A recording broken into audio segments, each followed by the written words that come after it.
do it. He drives, lobs to JD for a jam. You play real good, you start. You don't play as good, you work your way back in. It's the American way, except America has gotten soft. But that is the American way. That's the way it works. This is the 6-6 game. Jameson Williams, he's got it! Touchdown, Lions. Did you watch, or how about this? Did you follow? Did you look at the numbers? I'm wondering just how invested Detroit sports fans are in, how shall I put this, past athletes. Welcome, everybody, on a Tullamore Tuesday. Glad you're with us on X's and Bros. Honored to be with Andy McDonald throughout the great state of Michigan. Here's another thing, and I faux pas on my part. Can I just say thank you and welcome back, WLUN 100.9 FM The Mitt in Midland, that also serves Saginaw and Bay City and that wonderful Tri-County area. Can I just say we love it? Great area. We're back on there. We're back on that. Thank you, Jim Price. We're back. We're back there. We were off for a little bit, but now we're back. So I want to thank Brad, and I want to thank the great folks there in Midland, which is positioned right there in their ballpark, and would love to come there sometime soon. So Andy and I are very proud of, excuse me, the network that we have in Cadillac and Grand Rapids that serves Kalamazoo and Holland and Petoskey and Charlevoix and Traverse City and Lansing, and now we're back in Midland. So that's a big deal for us. It really is. It's a big deal because love the mid-Michigan area. Andy and I went to school in mid-Michigan. Yep, exactly. And we are proud to talk a lot of sports in that area as well. So we look forward to the phone calls. And you can do that on the Meyer hotline, 866-838-4843. We look forward to your texts, Sports Radio 21,000. Or maybe you're just tuning in via stream on YouTube, on X, and on Facebook as well. But I do want to know, did you follow last night? Did you notice last night? And if not, are you interested at all? Do you know what I'm referring to? Maybe I don't. I'm referring to Tarek Skubal and his Dodgers debut. I didn't. Honestly, I'm not gonna lie to you. I was getting sounded and stuff for this. I haven't even looked at what Skubal did last night. Kansas City was the opponent, a team he knows quite well from his days in the AL Central. Kansas City has never been one of those teams that scare you all that much, at least recently. Bobby Witt Jr. does. Vinny Pasquantino can, right? But overall, especially when you go up against the Dodgers, I mean, Dodgers and Kansas City, what do they have in common? They both wear blue. That's about it. But Tarek Skubal, you would think, knowing the team the way he does, Kansas City is what I'm referring to, would dominate the Royals. Knows how to pitch them, knows about the success he's had against Kansas City, even though the numbers aren't jaw-dropping like you would have expected. Like if you said Tarek Skubal's career record against the Royals, who haven't been great during his tenure in Detroit, what do you think it would be? It's 5-9. Yeah, I was gonna say probably not with an ERA of close to 4. Tarek Skubal 5-9 with an ERA close to 4. Yesterday, he made his home debut for the Dodgers, and he didn't get the win. He didn't get the loss either. But he sure wasn't what many people going there wanting to buy a bobblehead that was promoted in Detroit, bobblehead as a home team, bobblehead as a road team. Come on, everybody. Come on down to Comerica Park and come watch Tarek Skubal again. They didn't do that for him, but they probably left going, man, I don't know if this guy's dude is worth $400 million. And what did we give up for him? He lasted 5 innings. It took him 95 pitches to get through 5 innings. He did have 6 strikeouts, but he also surrendered 4 hits and 3 earned runs. All right? I'm just giving you, I'm looking at the line right now, and Caglione hit the homer against it. I can't say. I'm looking at the line right now, and I can't say I'm like completely shocked with how his season has went for the Tigers at times this year. I feel like I'm not saying he normally went 5 innings, gave up 3 runs or anything, but it seems like it's not been super far off of that a lot of the time when he's pitched for the Tigers. You think what he's done in his first 2 starts with LA, 11 innings pitched total, 8 hits, yes, 5 earned runs, 4 walks, 2 home runs, 12 strikeouts, is basically who he was this year for the Tigers. It's very similar to what he's been doing all year for the Tigers. Yes, it feels like that to me. It feels like that, or you looked at it and said that is like that? I'm completely going off of like what I've remembered from every time it feels like he's pitched. Because obviously I pay attention to the Tigers every single night. Every single time it feels like he pitched. Not 3 runs, not 5 innings necessarily. But I would say that I don't think he's been getting past 6 much, and it feels like he's been at least giving up a couple runs every time he's been out there. I could be wrong, but well, didn't we go through this last week? Didn't you and I talk about this last week? Yeah, I'm sure we did. Yeah. So I don't know if that's necessarily fair or true. Okay. If you look at his game logs, all right, in 2026, what has he done with Detroit? How often is he going 6? I mean, he's going 6, he's going 7. He went 4 2/3, 6 2/3, 6 6 7, 4 2/3, 5 2/3, 6 6, 5 5 7. All right, 7 1/3, 6 2/3. I think he's more than 5 innings. Sure, more than 5 innings, but it's more the earned runs for me. Like what I'm trying to say is kind of how much he's been given. Like I'm looking at it now too, and it's last year. It feels like he had a lot more outings with zeros. It felt like last year is the point I'm trying to make. I guess with Detroit, he gave up 5 games where he gave up 3 earned runs or more. So now. Is that what the Dodgers were expecting? No. My concern, and I don't give a crap anymore, quite honestly, but I just wanted to know how people were feeling. My bigger concern, if I were them, would be he's not going deep into games. Yeah, exactly. Because of the pitch count, so everybody's married to the pitch count. The other reason for bringing it up is that A.J. Hinch was constantly criticized. I did it too, for taking him out based on pitch counts. Dave Roberts is doing the same thing, at least in the first 2 starts. He's doing the same thing. Sure. I mean, last night you can make the argument I didn't watch the game, but if he gave 3 runs and was giving up some hits, it could have just been because of that too. It's possible. Could have been given up for. Could have been taken out for not pitching great too. I don't know. Maybe he gave up a run in the first, and he gave up 2 in the 2-run bomb to Caglione in the third.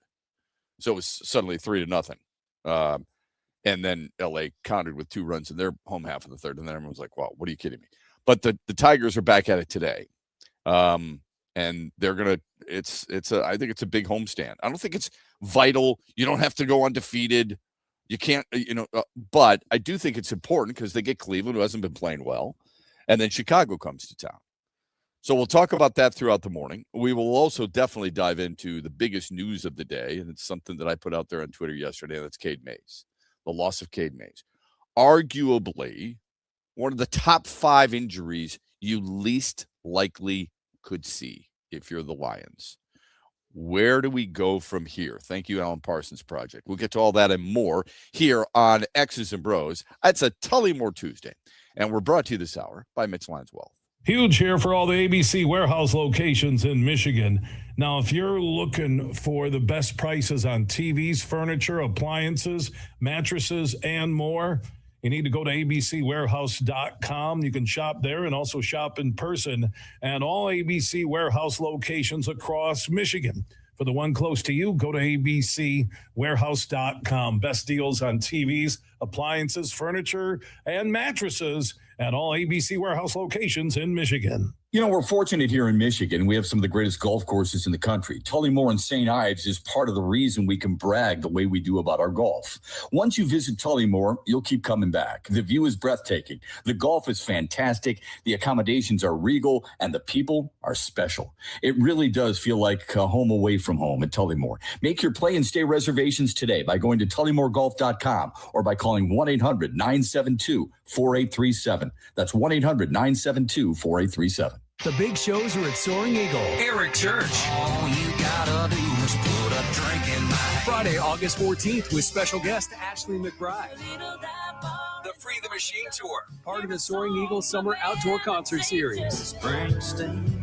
Tickets start at $87 and are on sale now at the box office and etix.com. Drink a little drink, smoke a little smoke. The party starts with Eric Church plus Ashley McBride. August 14th at Soaring Eagle Casino and Resort. Coming up later today at 3 on the Huge Show on the Michigan Sports Network, I'll deliver huge opinions on everything you're talking about.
18 after the hour. Welcome back. X's and Bros Monday through Friday, 6 until 9, here on the Michigan Sports Network, and streaming live on X and on YouTube and on Facebook as well.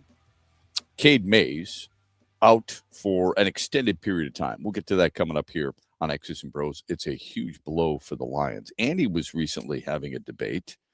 I'd love to be a fly on the wall in that room once in a while.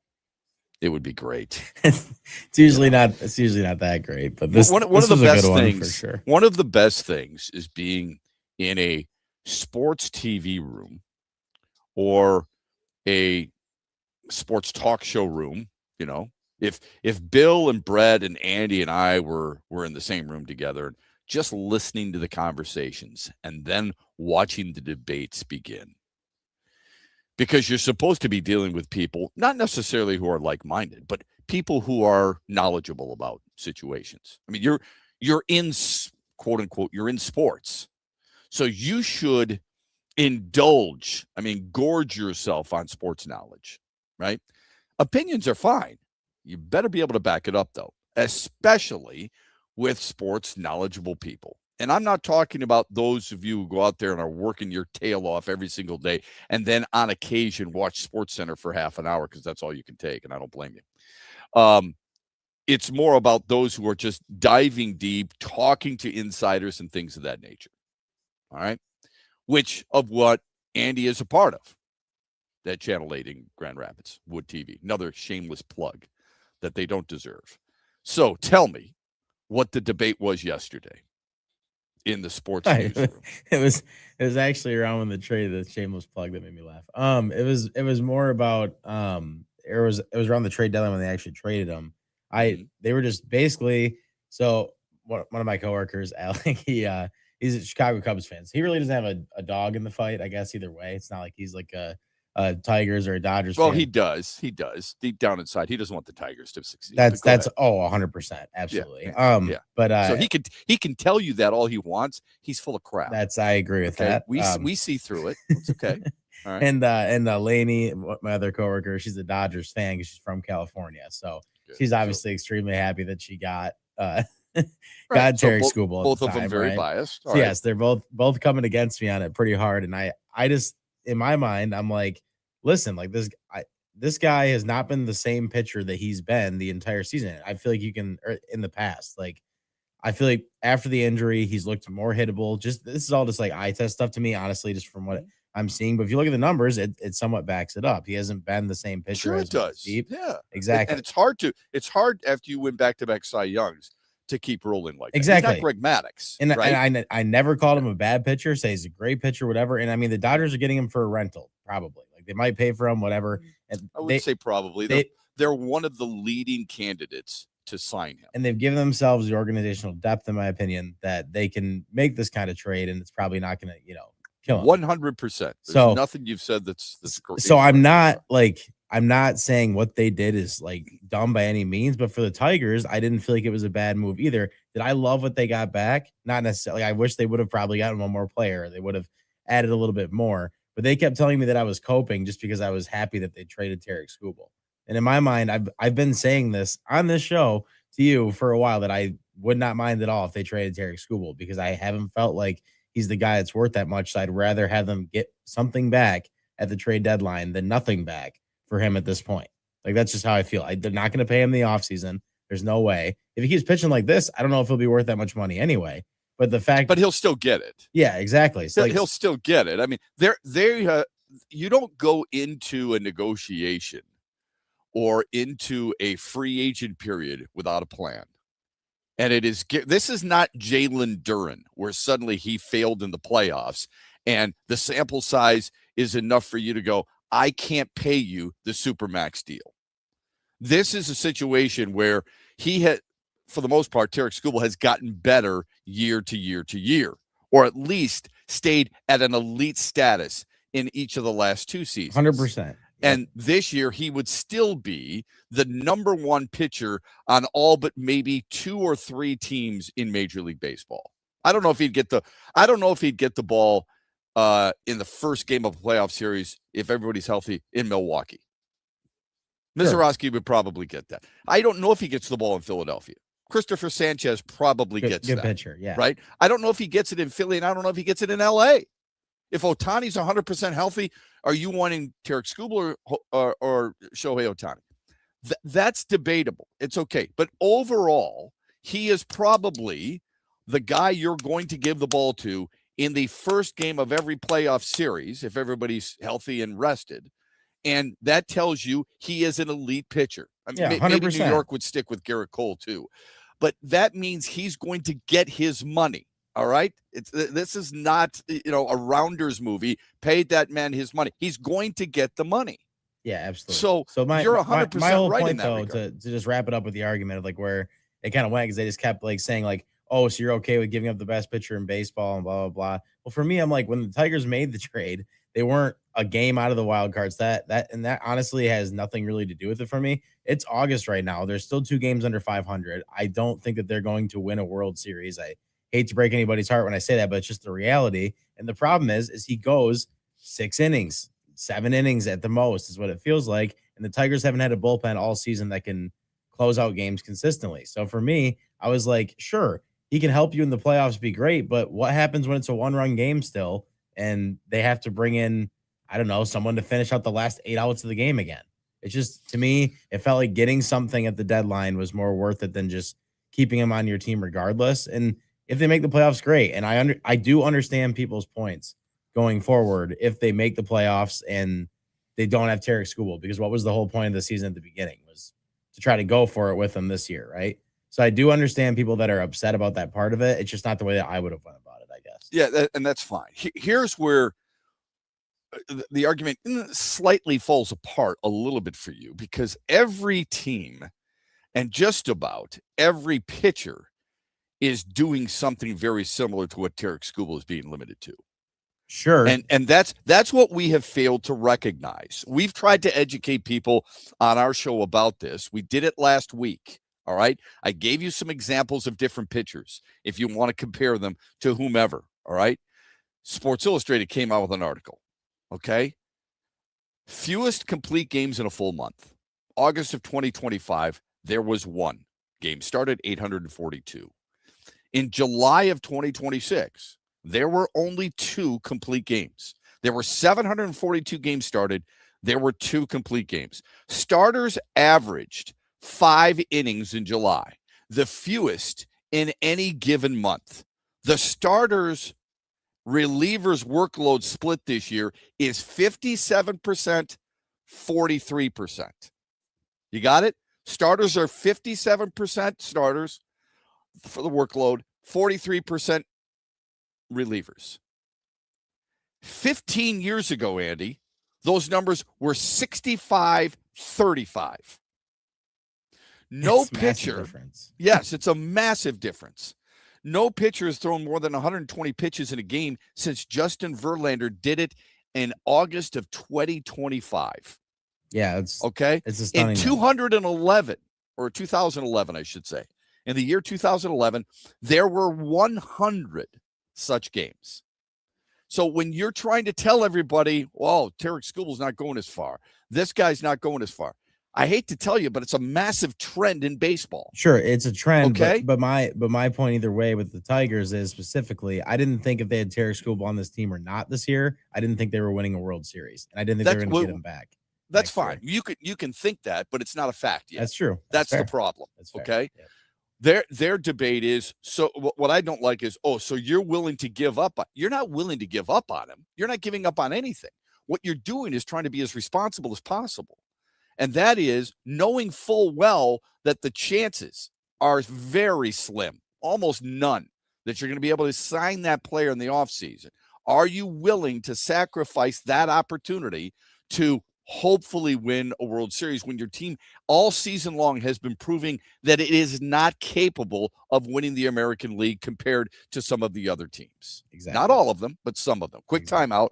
We'll dive into the Lions on the other side. This is X's and Bros on a Tullymore Tuesday, brought to you by Mitch Lyons and Mitch Lyons Wealth. Put your faves on repeat with new Meyer Subscribe. It's easy to add subscriptions with your Meyer home delivery or pickup order. From fridge and pantry to pets and paper towels, big, small, or in between. Subscribe to Purina, Pampers, and all your favorite brands. We'll shop as often as you like when you like. Just press set up a subscription while shopping and choose a frequency. We'll take care of the rest. New Meyer Subscribe keeps you supplied with what you need when you need it. Download the Meyer app to start a subscription with your home delivery or pickup order today. We go together. The Jonas Brothers. I'm a sucker for you. The Greetings from Your Hometown Encore. The Soaring Eagle Outdoor Concert Series. Special guests, Boys Like Girls. Tickets for the Jonas Brothers start at $67 and are on sale now at the box office and etix.com. Hang out with the Jonas Brothers and Boys Like Girls August 5th at Soaring Eagle Casino. SoaringEagleCasino.com. Make sure you listen weekly to our Moving Ferris Forward interviews with Ferris President Bill Pink and other leaders who are moving Ferris forward. Find out more about Big Rapids and Ferris and what they have to offer at ferris.edu. September 11th at Soaring Eagle, a hot night of soul. Somebody sexy, tell them hey. Three-time Grammy winner Neo and the Princess of Hip Hop, Keisha Cole. Tickets start at $53 and are on sale now at the Soaring Eagle box office or etix.com.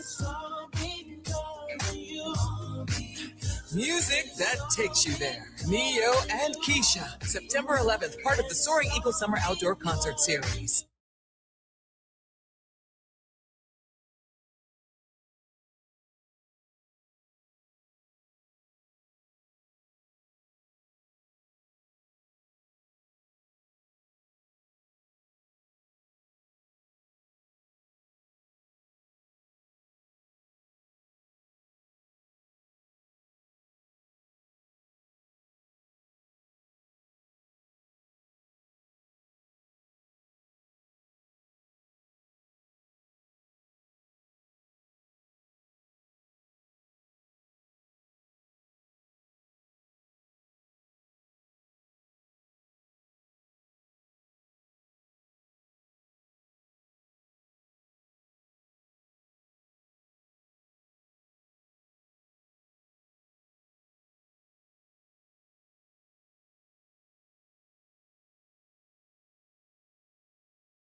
Yeah, he played a lot of 3 technique at Ohio State, so didn't get a ton of reps versus him in college, just like one-on-one, but it's really exciting. Tyleek's a great dude. He was at my wedding. Like, we're really good friends from our time at Ohio State, so it's fun to compete against him. We go through some of the reps and like, hey, this is what I felt on this. This is what I did when you did that. So it's a good chess match, and he's definitely helped me get better. That's Seth McLaughlin. He's at least he's running with the ones right now because Juice Scruggs is out. He's injured. And Cade Mays is out. And that's a serious issue when it comes to the latter being injured. Welcome back. 35 after the hour here on X's and Bros throughout the great state of Michigan. Join us in a lot of different ways. We are proud to be on in Cadillac and WKAD, the Ticket 93.7 FM. Honored to be part of Grand Rapids and Kalamazoo and the Holland community on WMAX 96.1 FM, The Game. Back with you on Midland and Saginaw and Bay City, reached thanks to the MIT WLUN 100.9 FM. It's always very clean every time we go there. Petoskey and Charlevoix, WMBN 104.7 FM, 1340 AM, The Ticket, Northern Michigan. WVFN, The Game, in Lansing, 7:30 a.m., and in Traverse City, WKAD 93.7 FM. The Ticket, as well as streaming live on YouTube, X, and on Facebook. I said this yesterday. It's you can't lose Jared Goff, obviously. I mean, if Luke Altmaier's taking your snaps, and now Josh Dobbs is taking your snaps, you're in deep, you-know-what. Like chest high deep of filth. That's the problem. It's a good way to describe it. Yeah. Yeah, it really is. You can't lose Aiden Hutchinson, even though a couple of years ago you were able to get by without him. But the depth at that position and the inexperience, primarily because of Derek Moore, is not there. I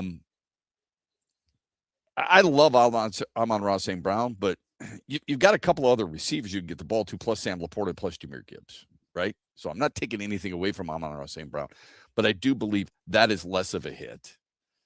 Losing Jack Campbell would be big. Losing Penei Sewell would be massive. Losing Cade Mays is right there. All right? Just a little bit of a notch below, but I think it's right there. Every team goes through this. They do. They go through injuries. DJ Reed's got a soft tissue problem. Isaac Pacheco's out with an MCL. Okay? Sprain. He should be back by week 1. But think about this. Remember when we were talking about the different options that the Lions could have, and somebody actually floated out there. They could take Sadiq Bey. Do you remember that? He's the tight end out of Oregon. Anybody remember that? I had people telling me, that's who I would take. Well, really? You don't think they need help on the edge? You don't think they need help up front?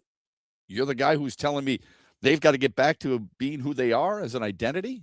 And you're going to take a tight end. Yeah, but he's a game changer. He's out for the Jets. The Jets took him. He's done. Not done for the season, but it's going to be a while. Laramie Tunsil has a torn tricep. He might miss the entire season for Washington. Jalen Walker is feared to have a torn ACL. Ricky Pearsall, he's going to miss the entire Niners season yet again. So much for that first round pick. Do you remember the very first day of training camp? And it was an earlier camp because Carolina and Arizona were playing in the Hall of Fame game. You remember that? Who did Carolina lose? Nick Scorton, their number 1 pass rusher. He's out for the year. Tore his ACL on the first day of camp. So every team goes through this. I mean, in the preseason, you're trying to get ramped up for the season. There's going to be some injuries. There's no question about that. There's going to be. Unfortunately, some, Scorton, for example, in all likelihood, Tunsil, out for an entire season. That is not the case with Cade Mays, thankfully. Broken bone in his wrist means he's out 8 to 10 weeks. How bad can it be? And what is the damage if you look at the schedule? Okay. So let's say he's out 8 weeks, Andy. So he misses the preseason game. Oh, my God, what are we going to do about not seeing him work with Jared Goff against Cincinnati this Thursday? He wasn't going to play anyway. I'm not trying to demean it. I'm just telling you, he's only going to play probably one game, right, in the preseason. So that means he misses the Saints. He misses the Bills. Tough one. They're all tough, but some have, there's different levels. Saints, Bills, Jets, and Panthers in Arizona. Okay? Should you be able to beat those teams without him? I'm going to be honest with you. Historically, and based on last year, yes. You and I would say the Bills are still going to be pretty good. A lot of people think they can win the AFC. Of course, they've said that each of the last 3 years with Josh Allen, and they don't seem to get over the proverbial hump, but you know what I'm saying. They're one of the better teams in the AFC. The Saints, I think, have a chance to win the NFC South. Of course, they have a chance. Every team has a chance, but I think they might be the best team in the NFC South. The Jets are not good. Panthers won their division last year and were in the playoffs and scared the hell out of some teams. And you got Arizona. So worst case scenario, you should win 3 of those games. I think that's what most people would say too, especially if they play the schedule game. Like, I mean, everybody's wanting to talk about how their schedule hasn't been that tough, right? That's been like the that's the people want to say. But you and I have had this conversation. Remember, what have we said? That's based off last year. Yeah, and it's the NFL. It's the NFL. How many super teams or really good teams or even bad teams from the year before came into the next season and stunned the hell out? Did anybody? Exactly. That's what my point is. Anybody pick New England and Seattle in the Super Bowl last year? Did anybody pick them? No, absolutely not. I don't know one person. I don't even know people out east who picked New England. I don't know anybody in Seattle who picked Seattle. Okay. It's not like I know a ton of people there, but I know enough people. They were all stunned. Anybody expect Denver to do what they did last year? The answer to that is no. Anybody expect Carolina to beat the Rams during the regular season and then scare them in the postseason? No, they didn't. So there are so many things when we say, well, they've got the easiest schedule. Well, those teams that make up the easiest schedule have gotten better. Because remember, those are the teams that are drafting higher in the NFL draft, number one. And number two, they're supposed to get new blood, new systems, because a lot of times they're moving on from their coaches, and some of the younger players that they've been playing with that force them into a poor record are supposed to make that next step. Doesn't always happen, but that's why they say the NFL is cyclical. So when I say to you, do you think the NFL is cyclical? Most people say yes. When I say to you, do you know how many teams generally miss the playoffs one year and then the next year make the playoffs? Or you have 6 different teams, I should say, make the playoffs the year after there were 6 different teams. And most people would say, oh, okay, I get it. That makes sense. So 5 to 6 new teams each year in the NFL playoffs who weren't there a year ago, okay? Which is the case last year. We mentioned New England. We mentioned Denver. We mentioned Carolina. Right off the top of your head, you can name these teams. So I don't always buy into that. If he's out 10 weeks, then it takes you through the bye, which is only week 6 during the regular season. Again, I'm trying to look at it glass half full, but these are the realities. If he's out 8 weeks, okay, so you could go 3-2. If you're out 6 weeks, you play another game and you miss the bye.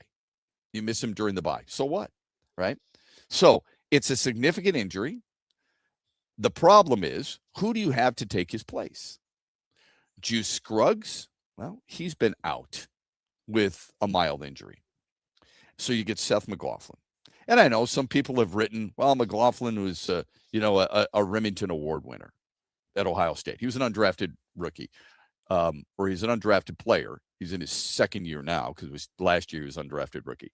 And he is a Remington Award winner, which is given annually in college football to the best center. Andy, if I said to you, Brian Stork, do you know who he is? I don't think so. He's a Remington Award winner. Okay. So I'm not saying all of them are like this. That's not fair. There's plenty of Remington Award winners who were pretty damn good. Okay. At the next level. Dominic Raiola, for example, was a Remington Award winner. All right. Actually, he was the first one. Okay. LeCharles Bentley. He was Marquise Pouncey. All right. Sure. You've got some Ryan Kelly, really good ones. Tyler Linderbaum, who just signed the largest contract in history with the Raiders, won it in 2021 when he was at Iowa. All right. Last year, or 2 years ago, last year, Logan Jones for Iowa won it, and he was a second-round draft pick. So I'm not saying they're all, guys who you can play without. I'm just telling you that not just because you win that award doesn't mean that you're automatically a star. Ben Wilkerson won it. You know him? No, you don't. Dan Moses won it. Do you know him? No, you don't. So winning the Remington doesn't mean much. To be honest with you, I remember when Detroit drafted Teddy Lehman out of Oklahoma, and he won the Butkus Award, and I thought, this is going to be awesome. Was he anything special? I thought Percy Snow was a hell of a player at Michigan State. He won the Butkus Award for best linebacker. Was he any good at Chicago? No, he wasn't. So it doesn't really matter. Now, I'm not saying this is linked to the curse of Bobby Lane, which was back in 1958. All right? McLaughlin's never played an NFL game. The sound you heard coming back from break was McLaughlin. All right? Seth McLaughlin. Scruggs at least played center at Penn State. In 2022, he allowed 14 pressures, 2 sacks. He was a second-round pick of Houston and started in year 2. He didn't start in year 1. Started in year 2 at center, most of the games there, not all of them. He allowed 12 pressures, 2 sacks. He is comfortable there. That position is so much more intense and requires so much more cerebral thinking than just about outside of quarterback. You're making line calls. Players in the field, without a doubt. You got to be one of the smartest players in the room. You have to be one of the smartest players in sports. And it's also very important right now in the offseason, too. It's why, Cape May's going down is such tough news, because a lot of the linemen will tell you, you build commodity at this time of the year with your line, and it matters. Camaraderie. Camaraderie. Yeah, sorry. yeah, as it grows throughout the year, that matters, and it's very important from the start. So whoever they do pick, you'd like them to have experience, because it's a tough position to be a rookie in. That's for sure. Yeah, it's great that Mays and Ratledge and Mahogany went hunting. Okay, together. They build the bond, but there's nothing like playing next to one another. Here's the other thing that should be concerning. And it's more concerning for Luke Altmaier than it will be Jared Goff, because Jared Goff ain't playing behind Seth McLaughlin and Christian Mahogany on the left side. All right, that's not happening. They may wait until you get Juice Scruggs back before he takes snaps under center. But you've got an unproven left guard. So this is where the red flags come into play for me. It's not that I don't like Blake Miller. I like him a lot. He's still a rookie. We had Mitch Lyons on Mondays with Mitch, like we always do. Ask him about the importance of getting reps and playing offensive line. Because as a tight end for Pittsburgh and Atlanta, Mitch Lyons was playing next to those dudes. He's still a rookie. He's going to make mistakes. Ratledge is in his second year. He's not bulletproof there. Now, your center's a major question. Mahogany looked a year ago. He supposedly looks very good in camp so far. Okay. So much so that Mike Payton of A to Z Sports says he's the guy. And then you've got, of course, Penei Sewell, who we don't worry about by any stretch, even though he'll tell you he didn't have a great year a year ago, at least in pass blocking. And he played in college, so I don't worry about it, but it is a new position. A different hand goes down, a different foot is behind. There's a different kick step. There's a lot of different things, slight differences that he'll make no problem because he's super athletic and he's super smart. But you understand why suddenly losing the one guy who stabilizes the guy to his right and the guy to his left becomes a little bit more of an issue. Because Cade Mays is he's not just barking out the signals. He's not just saying which one is the mic. He's not just making the calls of the line of scrimmage. He's not just snapping the football to Jared Goff. He's helping Tate Ratledge to his right and Christian Mahogany to his left, and they in coincide are helping the guys next to them, of course. And that's why that unit, yes, I said unit, along with a tight end who's on the edge, have to work in concert with one another. It is so important. The offensive line is so important. Last year, where did everybody complain about? The Lions getting beat up the middle. 100%. I mean, oh my God, Jared Goff got sacked 38 times, Andy. It's the most in his career. Yeah, no kidding. Because the pressure comes up the middle, which is where he and most quarterbacks, quite honestly, are vulnerable. But you've got this situation. How many times do you recognize an offensive lineman? I want you to be honest. You don't. No, I mean, yeah. Except when there's a flag on the play that's got to be holding. Exactly. They'll say his okay. name. And then the cameraman zooms in. There's number 73 for holding. Do you ever zoom in on him when he makes a hell of a play? Nope. You know why? Because you're zooming in on number 0, Jahmyr Gibbs. You're zooming in on the touchdown celebration of Jared Goff to Sam Laporta. The only time that's when you're doing the only time you ever earlier call like a lineman getting credit in that way is if like they have like a big pull block or something. Like they get around the end and they get way out there and it's that obvious that it opened the lane for that. And John Madden was great at that. Right. There's not many analysts who are drawing the circle around the big fat guy in the middle of the line and watching him go. You know what they're doing? They're drawing a circle around the lower number guy, 14, 18, 0, 1, whatever, and watching him run a post pattern. That's what they're doing. A lot of it is because they're former quarterbacks too. When you've got Romo, Aikman, guys like that. That's quite honestly, that's why I like Greg Olsen so much. I mean, Olsen's really good when it comes to that stuff. Brady's a former quarterback. I think he's gotten better. But either way, that's what you're getting. You're getting the optics of those quote unquote skill position players. And so you and your buddies, when you're slamming a beer at Ford Field, or maybe you're at the couch at your house, or maybe you're in the Wood TV sports room and you're watching it. And you know what you're saying? There's a flag on the play. It's got to be holding. It's got to be illegal motion. Damn it. Why did you move again, Blake Miller? Or you're seeing the quarterback go down. Look at the wave and miss by Christian Mahogany. Those are the only times you recognize the offensive lineman, for the most part. I'm saying most people. Now you know what's going to happen?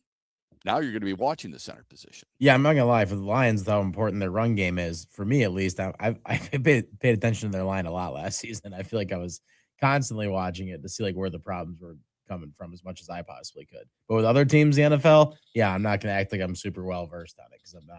I mean, yeah, it's not as big of a concern to me. Exactly. Right? Exactly right. I mean, and that's the whole thing. And it's really one of those things that I hope people will pay a little bit closer to. And by the way, Mitch Lyons just corrected me. Percy Snow was drafted by Kansas City. He's right about that. He played 1 year in Chicago, so that was my fault. He was 13th overall. He was drafted 13th overall in 1990. Percy Snow was. Because I remember watching him at State and thinking to myself, that dude's an absolute baller. Loved him at MSU. Absolutely loved him. Wasn't as good as Junior Seau coming out. Emmitt Smith was taken behind him, by the way, as a Hall of Famer. Our phone number on the Meyer hotline, 866-838-4843. The text line is Sports Radio 21,000. Your thoughts on the loss of Cade Mays. How many people look at center and go, oh my gosh, he's irreplaceable? I don't necessarily think he's irreplaceable, but he's such a massive piece to this offense and the success of that offense that he will be missed. There's no question about that. Huge here for the Michigan High School Athletic Association. You can stay up to date on the latest from Lansing 24/7 at MHSAA.com, at MHSAA on Twitter, and MHSAA on Facebook. The latest news, press releases, and stories connected to every high school in the state of Michigan, available for you 24/7 from the Michigan High School Athletic Association. Log on to MHSAA.com, at MHSAA on Twitter, and MHSAA on Facebook. And if you're looking for archive, boys and girls, high school sports, MHSAA.TV. That's MHSAA.TV. TV. 24/7, everything you need to know about high school sports in Michigan. Log on to MHSAA. In my pro football days, the key to winning was a great game plan. It's no different when it comes to your retirement. Hi, this is Mitch Lyons from Mitch Lyons Wealth. Is stock market turbulence making you question whether your plan is okay? Do the ups and downs of your retirement account give you the jitters? Are you protected against the next market downdraft? As you approach retirement, you're entering the retirement red zone. Like in football, the game changes in the red zone. There's less time for mistakes, and you need to see your blind spots and protect yourself. Is your retirement safe? Let's find out today. Let's create a game plan together that will protect, grow, and win retirement. You've worked hard to save what you have. Let's make sure you keep it. 30 to 40 years of saving for retirement is worth a 15-minute call to make sure you've done all that you can to protect your retirement. Call Mitch Lyons Wealth today at 844-867-8335. That's 844-867-8335. Or go to MitchLyonsWealth.com. Investment advisory services are offered through MLW Advisory Services, DBA Mitch Lyons Wealth, a state-registered investment advisor. Put your faves on repeat with new Meyer Subscribe. It's easy to add subscriptions with your Meyer home delivery or pickup order. From fridge and pantry to pets and paper towels, big, small, or in between. Subscribe to Purina, Pampers, and all your favorite brands. We'll shop as often as you like when you like. Just press set up a subscription while shopping and choose a frequency. We'll take care of the rest. New Meyer Subscribe keeps you supplied with what you need when you need it. Download the Meyer app to start a subscription with your home delivery or pickup order today. Coming up later today at 3 on the Huge Show on the Michigan Sports Network, I'll deliver huge opinions on everything you're talking about.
Okay, second hour of the program. Thanks for being with us here on X's and Bros. We always welcome your text, Sports Radio 21,000. We always welcome some involvement in the chat as well as we stream live on YouTube, X, and on Facebook.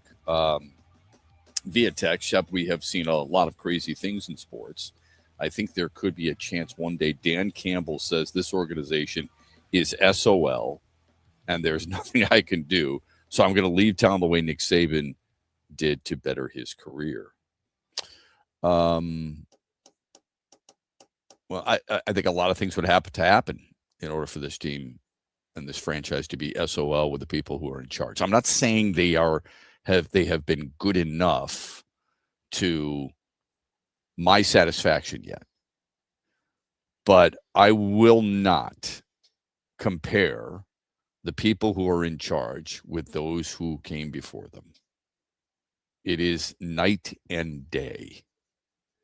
From Brad Holmes and Chris Spielman and Dan Campbell and the people. I mean, they have coaches who other organizations want. I know Aaron Glenn hasn't been very good, but they have coaches other organizations have coveted. When the hell has that happened in the past? Jim Schwartz, he was a head coach and then became a defensive coordinator. He's a defensive coordinator, then became a head coach in Detroit, and then a defensive coordinator. Yeah, I mean, he's brilliant defensively. Yeah. Dick Duran, right? But he was a good defensive coordinator before, okay? And he became a head coach.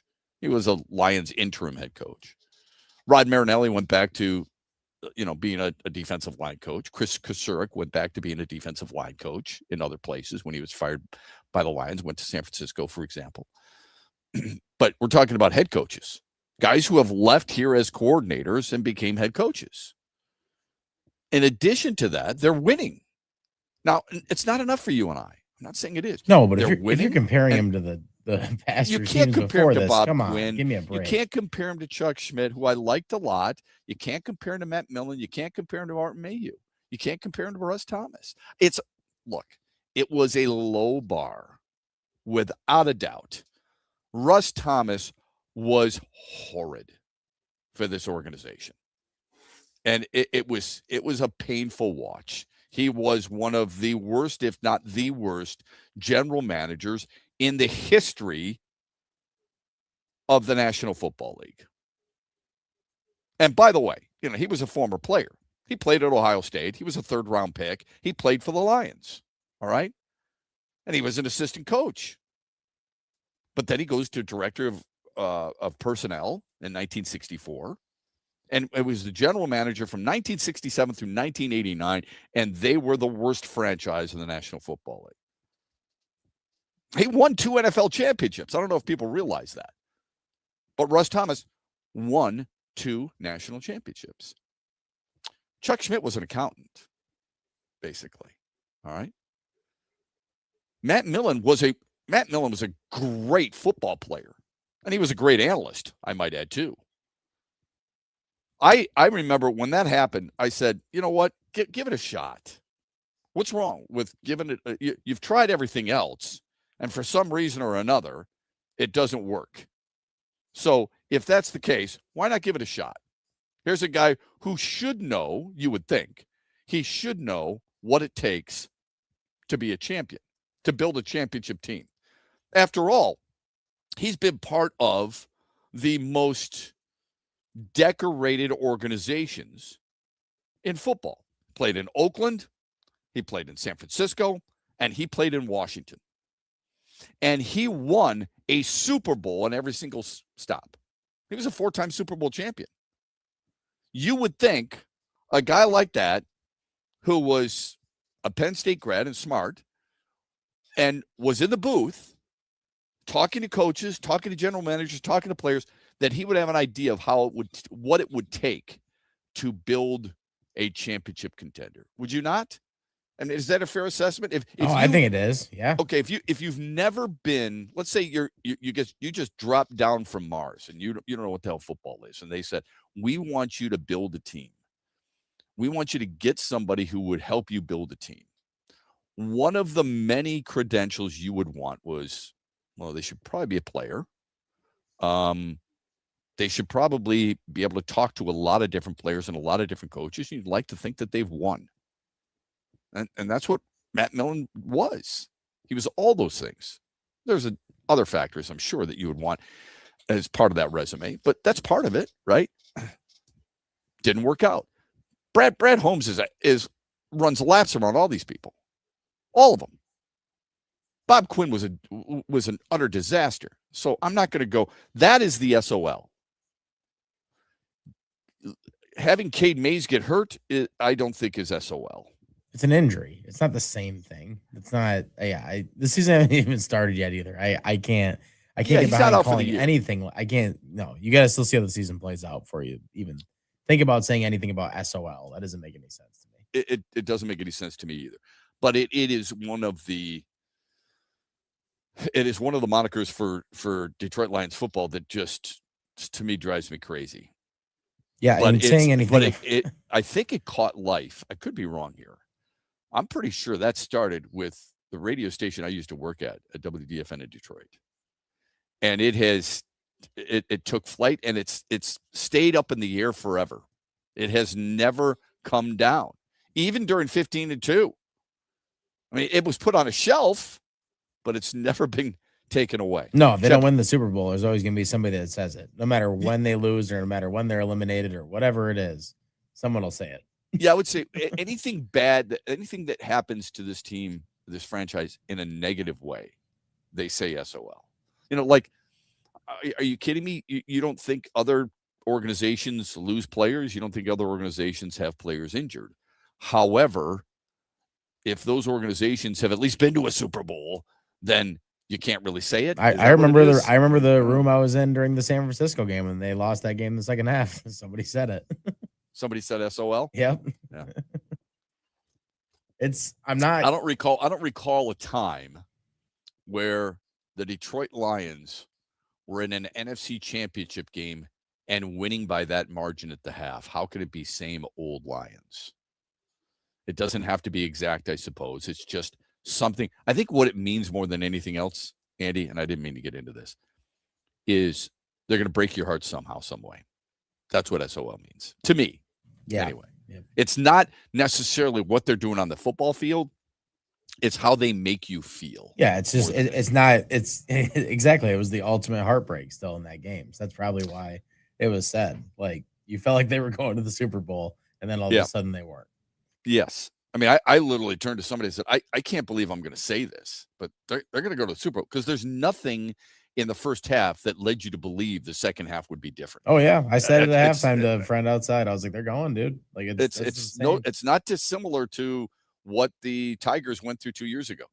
0.2% chance of making the playoffs. Right. You turned around at somebody in July and said, this team, you're going to blow it up, right? Via text, anyone can say what they want. This organization is SOL until they're playing a game in February at 6:30 at night. Nothing has changed, and the same as the 90s. They get to the NFC Championship game, boom, everything goes haywire. A team's missing out on Reggie White to Green Bay, and many of the players were let go. You would have to refresh my memory regarding Reggie White. I don't recall the Lions ever being in on that, but I could be wrong.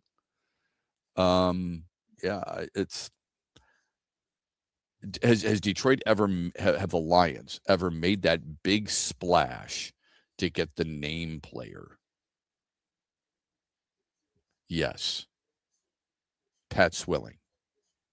And it didn't work out. And we forget that. I'm not saying they should or shouldn't. I'm just telling you, the Lions went out and they paid a lot of money for Pat Swilling. Or they traded and got paid a lot of money for Pat Swilling. Pat Swilling was coming off 4 consecutive years of double-digit sacks. He had for New Orleans. He had 16.5, 11, 17 led the league, and then 10.5. And at age 29, still a guy I would argue in his prime, as a 5-time Pro Bowler, as a 2-time first-team All-Pro, was traded to Detroit. Detroit gave up Willie Rofe eventually. His first year in Detroit, he was a Pro Bowler, but he only had 6.5 sacks. He was never the same player. We're back after this. We're brought to you this hour by Meyer. Rod Stewart returns to Soaring Eagle Thursday, September 3rd. The Soaring Eagle Summer Outdoor Concert Series with special guest Richard Marks. Tickets start at $71 and are on sale now at the box office and etix.com.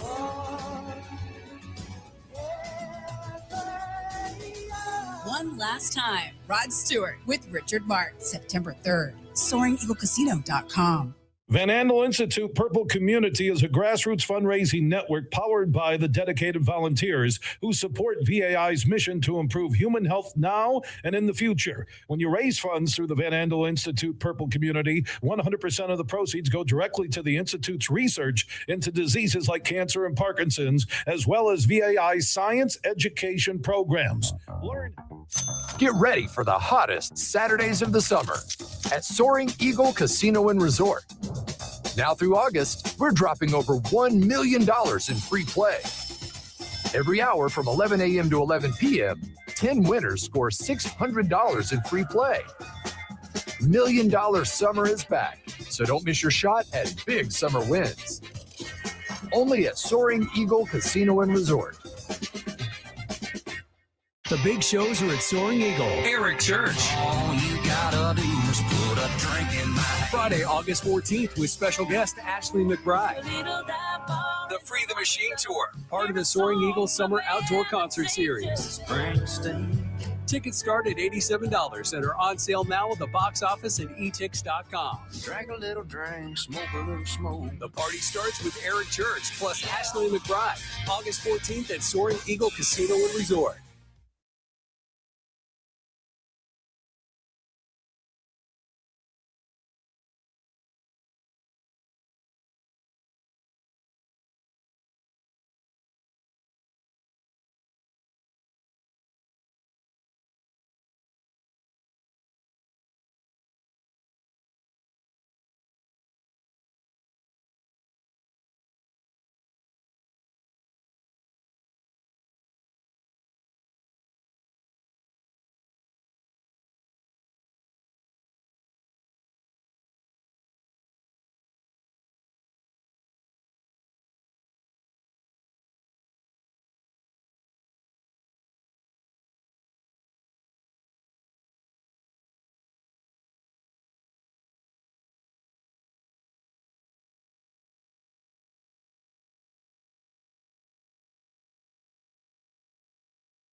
Really good. I think the last 4 or 5 practices, it's really started to come together nicely where we're running, stuff that looks the same but it's different. Able to mess with the defense in certain looks and do a little bit more than just all the play on paper. So it's been great. So Jared Goff, why was somebody asking him about retirement yesterday? Is it maybe it's because Aaron Rodgers is in his final season, right? Good for Aaron Rodgers. Yeah, yes, but that's not Jared Goff, so I don't know. But do we think Jared Goff at the age of 31 needs to look at retirement? Has there been anything in his recent career that would indicate to you it's time to hang them up? You can see the writing on the proverbial wall. Maybe someone was leading at the Gabe Mays is injured and he's going to get sacked a bunch and it's going to make him want to go. I don't know. Over the last 4 years, he's thrown for 4,400 yards or more in each of those seasons. His completion percentage is at about 67.5 to 68%. And he's thrown no fewer than 29 touchdowns, averaging closer to 35. I mean, what is it we're waiting for here? 34. I don't get it. I don't get it. And by the way, he's on a good team in a place that seems to really like him and respect him. Now, if they go 9-8 again this year, and they don't make the playoffs, there's going to be people talking. There's going to be people talking about more than just Jared Goff, too, by the way. And look, you and I said this yesterday.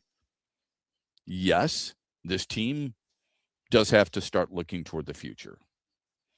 Is it what Green Bay has done so well in the past? San Francisco has done so well in the past? Taking the guy and grooming him and waiting him to let him eventually take over? Go ahead and compete. I don't care. That's what it's all about. Isn't that what it's supposed to be about? That's what I've always thought. 100%. I mean, why is it you could take Jimmy Rolder in the 4th round, and I know you play more than one linebacker, and then you sign Devin White. We think it's a good thing, do we not? Yeah. Suddenly yeah. you have Great move. Suddenly you have Devin White, you have Jimmy Rolder, and he's hurt, and Malcolm Rodriguez. You have those 3 guys competing for one of the linebacker spots. Since Jack Campbell's got the other, he's going to be the captain of the defense. He's going to wear the green dot, and Derek Barnes is the other. That's a good linebacker room, right? Yeah, I think so. That's good competition. Yeah, that's good competition. You bring in Rock Yassin, you bring in Roger McCrary, you bring in these different guys in the secondary, Christian Ezien and all these other guys, Chuck Clark. That's a good thing, right? You want competition. You should want the same thing at the quarterback spot. There's nothing wrong with that. Via text. Let's see here. Shep, I always got to continue to hear otherwise, like I have not been watching the soap opera since 1977. These Lions fans who think Minnesota will flop because they think Kyler Murray is a joke. Meanwhile, they got his OC and already think he's a god and better than Ben Johnson. Well, remember this. If you've been paying attention to what's going on in Minnesota camp, Kyler Murray has not taken some massive step and has this huge secretariat-like lead over J.J. McCarthy. In fact, there are some there, Kevin Seifert being one of them, that's saying it is neck and neck on who becomes the starting quarterback for the Minnesota Vikings. Kyler Murray has been just in camp so far. I think he's been overrated from the get-go. He's made some massive throws that people have used as highlights, and for good reason. And I'm not trying to take anything away from a really good player, but I don't think he's as talented as everybody makes him out to be. That's just my opinion. I mean, his ratio of touchdown to interception, last year he threw 6 touchdowns. He only played 3 games. But there's nothing that jumps off the page at you. When you watch it, forget about his height. Forget about the memes of him being a little kid and going up and working out in Minnesota. All right. Some of those are really funny, but just look at his numbers and look at his play and look at what oftentimes, I mean, Eli Manning's used as part of the criteria is that he's a 500 quarterback. He shouldn't be in the Hall of Fame. Kyler Murray, how come nobody looks at his winning percentage at 36, 48, and 1? Because it's Arizona. Arizona's been to Super Bowl with Kurt Warner, haven't they? Actually, we're leading in the fourth quarter thanks to Larry Fitzgerald's second touchdown of the game. But there's been nothing. His career high in touchdown passes is 26, the same year that he had a career high in interceptions with 12. He completes 67% of his passes. On average, he's under 4,000 yards. On average, he's about 24 tugs and 12 picks. Is that good? I don't think so. So I'm not going toward Minnesota. Minnesota is built on their defense. All right. They're going to have to run the football to be really good. You think Justin Jefferson is thrilled right now that he has a quarterback room from which to choose that includes Kyler Murray and J.J. McCarthy? I don't think so. He's probably looking at other teams in envy or other wide receivers in envy and saying, how come I can't have a quarterback who throws like that? Max Brosmer, Carson Wentz, maybe that adds to it. I don't know. Shep, the Jets, Washington, and San Francisco have won Super Bowl titles. I'm not sure what that's in reference to. What is that in reference to? What did I say earlier regarding the Jets, Washington, and San Francisco? I mean, I mentioned Washington and San Francisco with Matt Millen. Yeah, they all got mentioned at separate times, but separate times. Yeah. So I don't think there's anything about the Jets going to the Super Bowl or anything.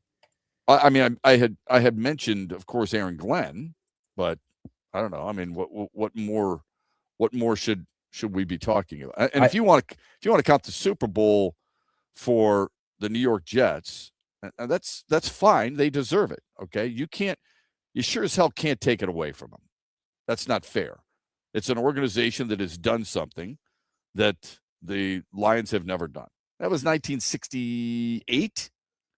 It was 1968 when they beat the Colts. So let's, if you want to look at the Jets, they haven't made the playoffs since 2010. Okay? How's that one?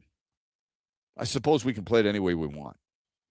Shep, it was your coach after the week 1 debacle in Green Bay who said, I think next year it's time to play starters in the preseason. I'm paraphrasing there. I don't recall that quote, but I'll trust you on it. I think he will play his starters in the preseason, and he'll do that in the second game. I think he'll play some starters in game 3 or maybe game 1.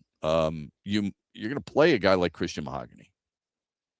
I think so. But, well, yeah, I think when that job is still up for grabs between him and Ben Barch and Miles Frazier, and Frazier's being viewed more now as a swing guy, a guy who can play guard and tackle. Yeah, I think so. I think they're going to play some guys. You're going to play guys who are who need to still prove it to you, right? I don't know how much, but Jared Goff's got nothing to prove. Amon-Ra St. Brown has nothing to prove. Jamison Williams has nothing to prove. Sam Laporta, Jahmyr Gibbs, none of those guys. Penny Sewell, they're not going to play. Blake Miller's going to play. If Blake Miller plays, why wouldn't Christian Mahogany? Are they deeper at tackle or guard? I probably guard. No, probably about it. Yeah. They're deeper at guard. So unless you want Larry Borum on the right side, Larry Borum's going to play too.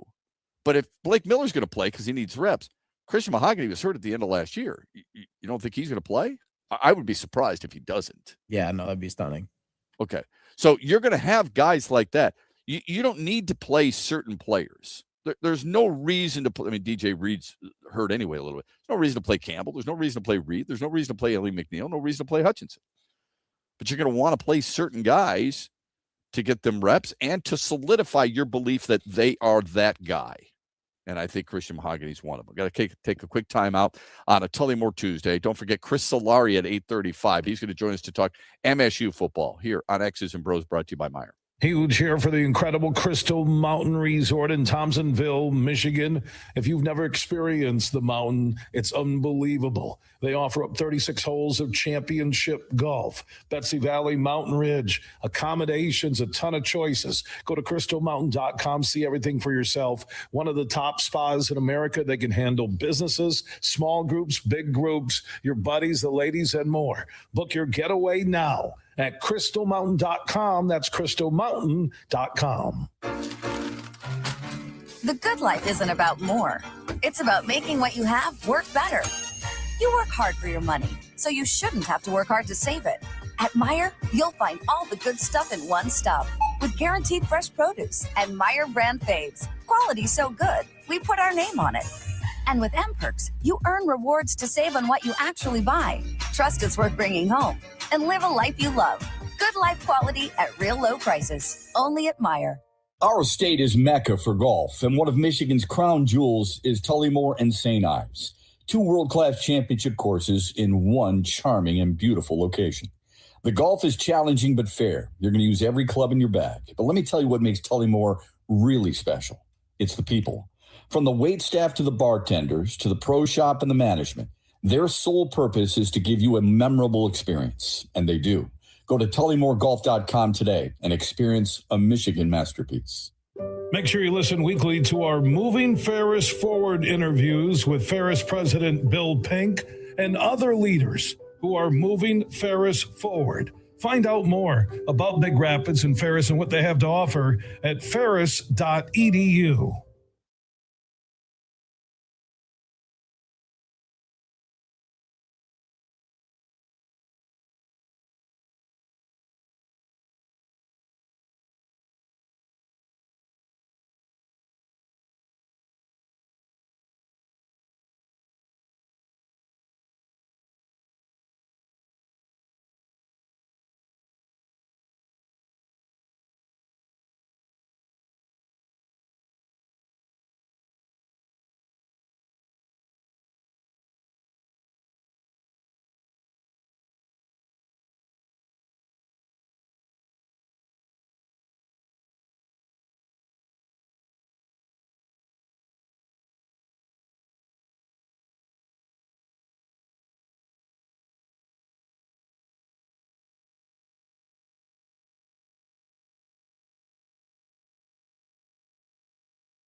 Andy, you're a golfer, or at least you like to play one on radio. Sure. You ever cheat? Cheating golf? Yeah. Yeah, I'd be lying if I said I never shaved a stroke in my life. That's for sure. Yeah, I think a lot of people will. And when I say cheating, I'm talking about the direct rules of golf. Like maybe you accidentally grounded your club in the sand trap. Yeah, that's what I'm saying. I mean, like there are different levels of cheating, right? Yeah. I'm not saying you've got a ball in your pocket and you're looking around. And you're like, oh, Charlie's not looking. I did find my ball over here, you guys. Just so you know, definitely not that bad. But yeah, no, I mean, even in our league, like it technically is cheating, right? Like we do, like we allow ourselves to like fluff our ball a little bit. Right. So that's cheating. So yeah, exactly. I mean that's golf cheating. Yes. I'm like, I wouldn't sit there and call you out if you and I are in a cart together and you happen to fluff it up a little bit. I'd be like, okay.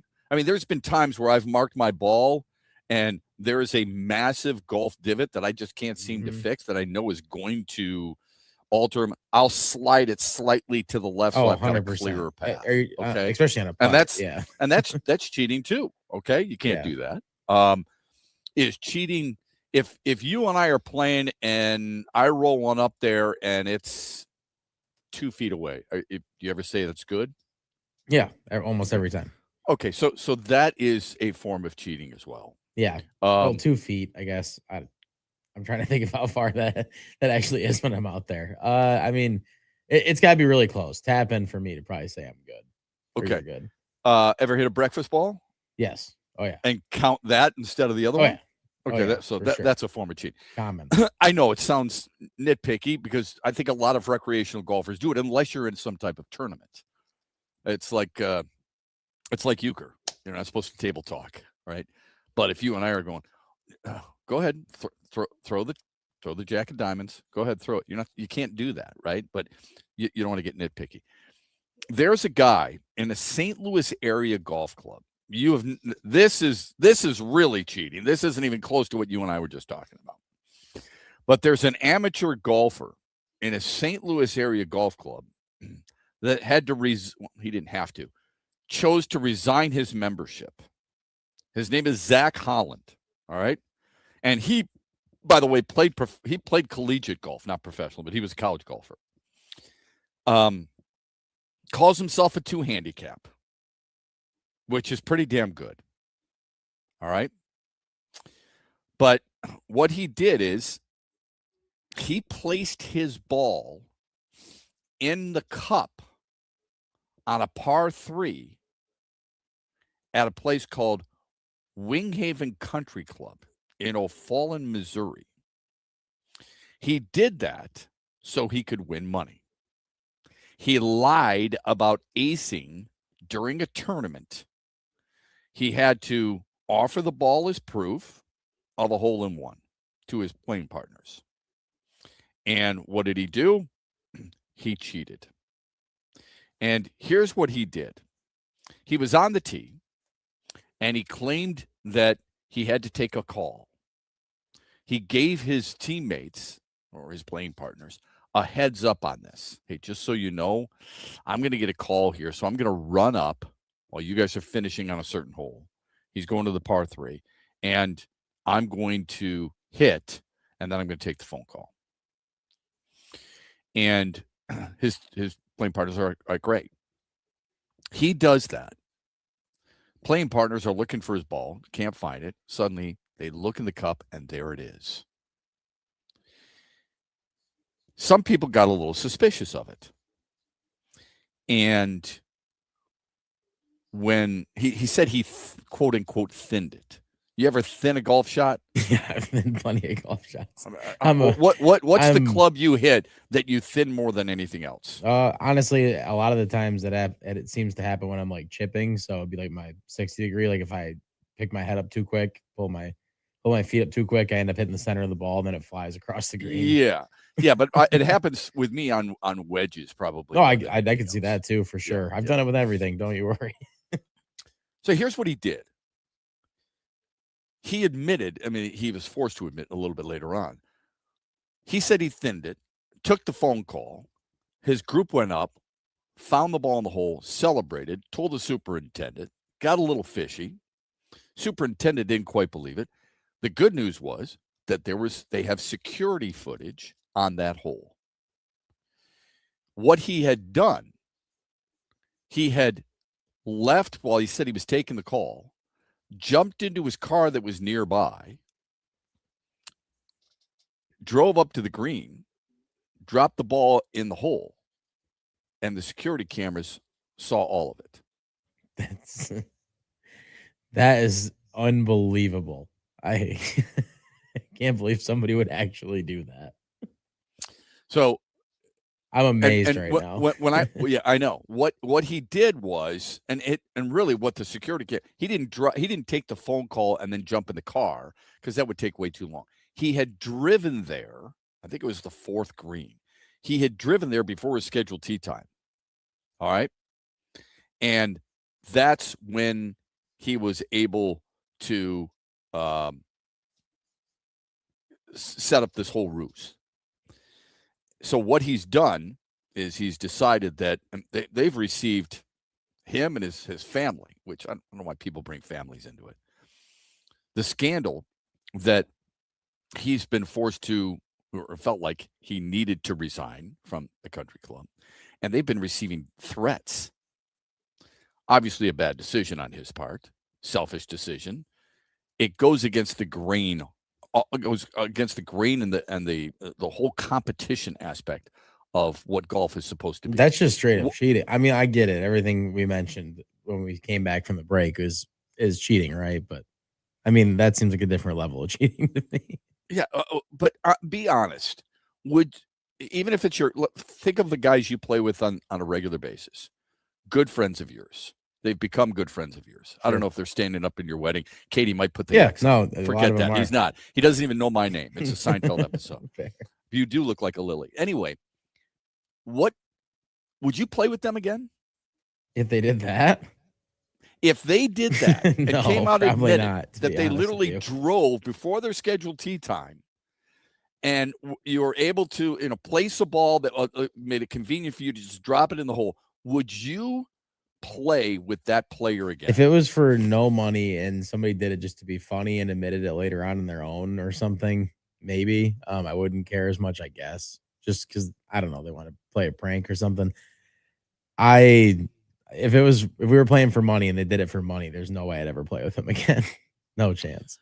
Would you ever? I'm saying it depends on how much I care about that round is what I'm trying to say, I guess. Would you ever want him to be part of your scramble foursome?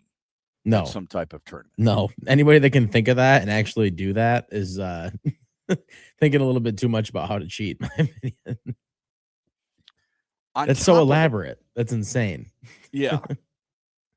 How about this one? The worst thing about it, well, maybe it's not the worst thing, but one of the big reasons that it's so troubling is that he told all the people in his group they needed to take a personal phone call regarding his mortally ill grandmother. Who brings their grandmother into it and makes it sound like she's going to die? That's messed up. We talk about the integrity of the game, right? Golf is how many people, what do you associate with Patrick Reed? People call him a cheat because they felt like he grounded his club in a bunker at least once. People felt like, well, look at what happened with Bryson DeChambeau not too long ago in a major. Was that the U.S. Open? Well, no, that was the British Open, right? Anyway, yeah, British Open. I think it was the Open Championship where he was stomping on the grass behind the ball. And people were quick to notice that, especially Rory McIlroy. What's the worst thing? Can't be anything like that. What's the worst thing you've ever done that would be considered cheating in golf? Or with someone you've played with? See, I'm trying to think of anything like super major. So I'll give you a quick example. I was playing last week with some high school buddies of mine, and we were on the first hole, and it's a par 5, dog leg to the left. And I hit a pretty good drive down the middle. It's not a Mitchell Lyons drive, but it's a pretty good drive. I take out my 5-wood, and I smoke it but it goes right. And there's OB. There's a fence there. And I'm thinking, that's gone. It's lost. I'm going to go up to an area where I'm going to drop. Well, one of the other guys in my group had hit one pretty close to it. I drive up there, and there's 2 golf balls. One is his, for sure, because he's got like that almost like that soccer golf ball look to it. And the other one is sitting there, and I'm looking at it, I'm thinking, okay, I mark my ball a certain way. I was playing a Titleist 77. That's what it was. And I kind of like those different numbers. You know what I mean? Yeah, for sure. And I thought, there's no way this is my ball, because my ball it wasn't a slice, but it was fading so far right. I suppose it could have hit the tree, but I would have heard something a little bit more. I look, that's my ball. I was stunned. Like, how is my ball right here? I thought it was across the road and in somebody's dining room or kitchen. And I know the other 3 guys are looking at me like, there's no effing way that's your ball. And I wanted to prove to them that it was, because I mark my ball a certain way. There was just no possible. I know they thought, you're just finding a golf ball here. Have you made? I would say probably the worst thing I've done is if I got a ball in the woods, I might roll it out a little bit, or if it's on a route, I take it off the route. Yeah, right. I'm not gonna break my club, because it's not like I'm gonna sit here and win the club championship. I'm not breaking my club on a route. That's probably one of the worst things I've done. Or if somebody has said, that's good, I putt it and I miss. Yeah, when I've played in like scrambles with friends, like we've it's funny like saying this, but we both like looked at each other before. If we're losing by enough, I feel like it to where it doesn't matter, and there's like a tree in our way, we're just like, yeah, I'm moving that a little bit to the left. Like, it doesn't matter anymore. So that, or if somebody says to you, hey, do you mind if I move it a little bit more or let me ask you this. You go OB. Yeah, sure. Do you drop it within a club length of OB? No, or do you? I mean, usually it's up to the people that I'm playing against. I feel like I ask, like, is it okay if I drop here? You know what I mean? That's and fair. They say yes or no. So yeah, good enough. All right. So nothing too outrageous. No, I don't think I've done anything that crazy. I mean, I'm sure that there's been times that I've found a ball that's out of bounds that it's like the same, like, Titleist or whatever it might be that I'm hitting that day. I'm sure that I've done that before, because like half the time I'm bad sometimes about remembering what I hit. So so you don't mark your ball? You don't mark your golf ball? I do whenever I'm going on like a trip or I'm going to play like a lot, I do. But I mean, sometimes, man, I don't have the time to mark them all. I'm a little OCD when it comes to that. As soon as I buy a new box of golf balls, I'm grabbing my marker and I'm marking it the way I do. And I do the whole thing, the whole box. Boom, every box, every golf ball would be marked. I like it.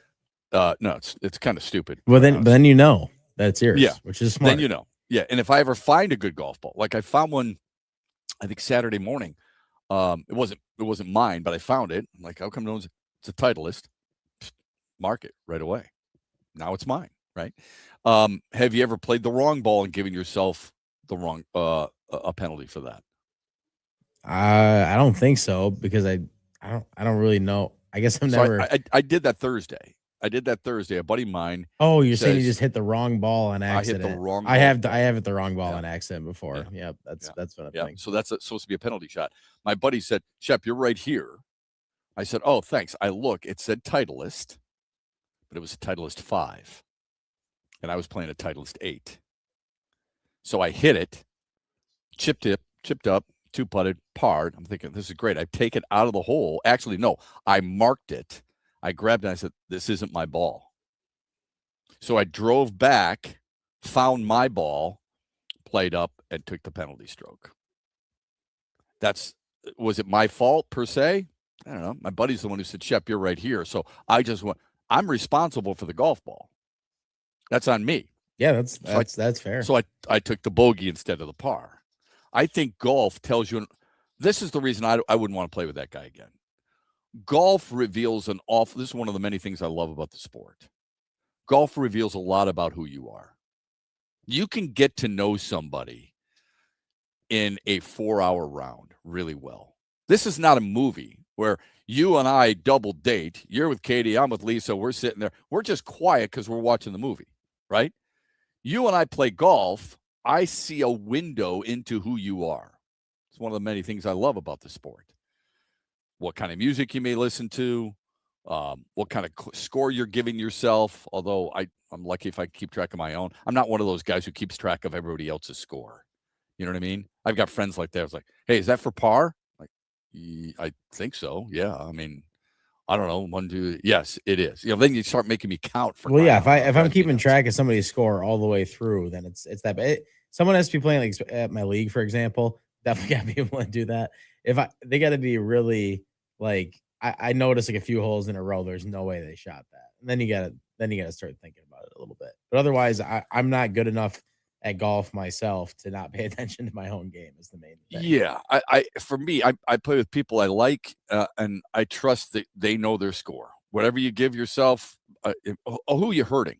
You're hurting yourself. That's all. And if you're gonna cheat to improve your score, in the long run, that's going to catch up to you because suddenly you're a 6 handicap and you're not playing to the 6. Everyone's like, wait a minute, you're not a 6. What's going on here? You know what I'm saying?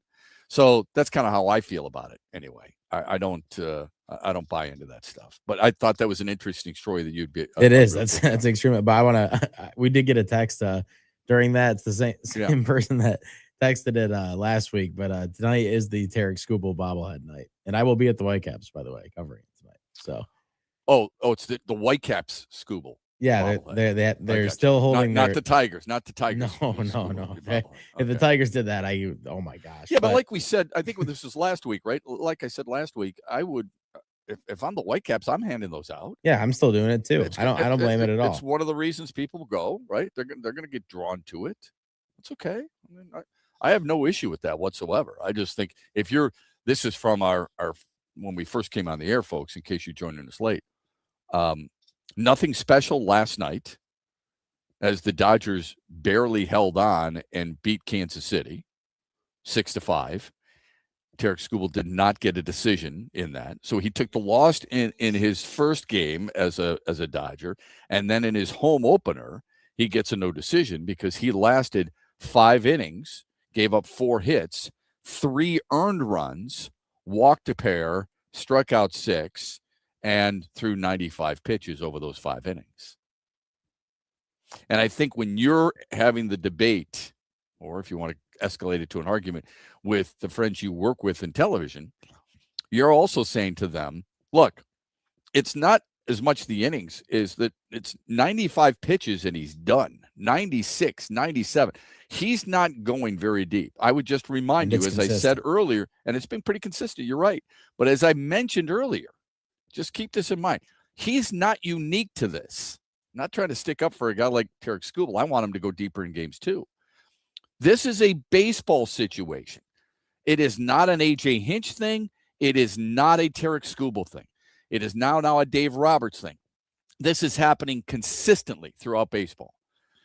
This is a Tullymore Tuesday on X's and Bros. We're brought to you this hour by Meyer.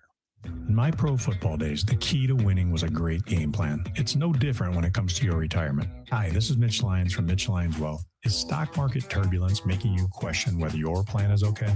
Do the ups and downs of your retirement account give you the jitters? Are you protected against the next market downdraft? As you approach retirement, you're entering the retirement red zone. Like in football, the game changes in the red zone. There's less time for mistakes, and you need to see your blind spots and protect yourself. Is your retirement safe? Let's find out today. Let's create a game plan together that will protect, grow, and win retirement. You've worked hard to save what you have. Let's make sure you keep it. 30 to 40 years of saving for retirement is worth a 15-minute call to make sure you've done all that you can to protect your retirement. Call Mitch Lyons Wealth today at 844-867-8335. That's 844-867-8335. Or go to MitchLyonsWealth.com. Investment advisory services are offered through MLW Advisory Services, DBA Mitch Lyons Wealth, a state-registered investment advisor. Huge here for Van Andel Institute Purple Community. Now, they're a grassroots fundraising network powered by the volunteers who support VAI's mission to improve health now and in the future. Learn more at purplecommunity.org. Rod Stewart returns to Soaring Eagle Thursday, September 3rd. The Soaring Eagle Summer Outdoor Concert Series with special guest Richard Marx. Tickets start at $71 and are on sale now at the box office and etix.com.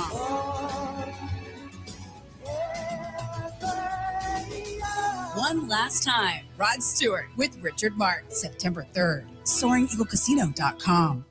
Huge here for the Michigan High School Athletic Association. You can stay up to date on the latest from Lansing 24/7 at MHSAA.com,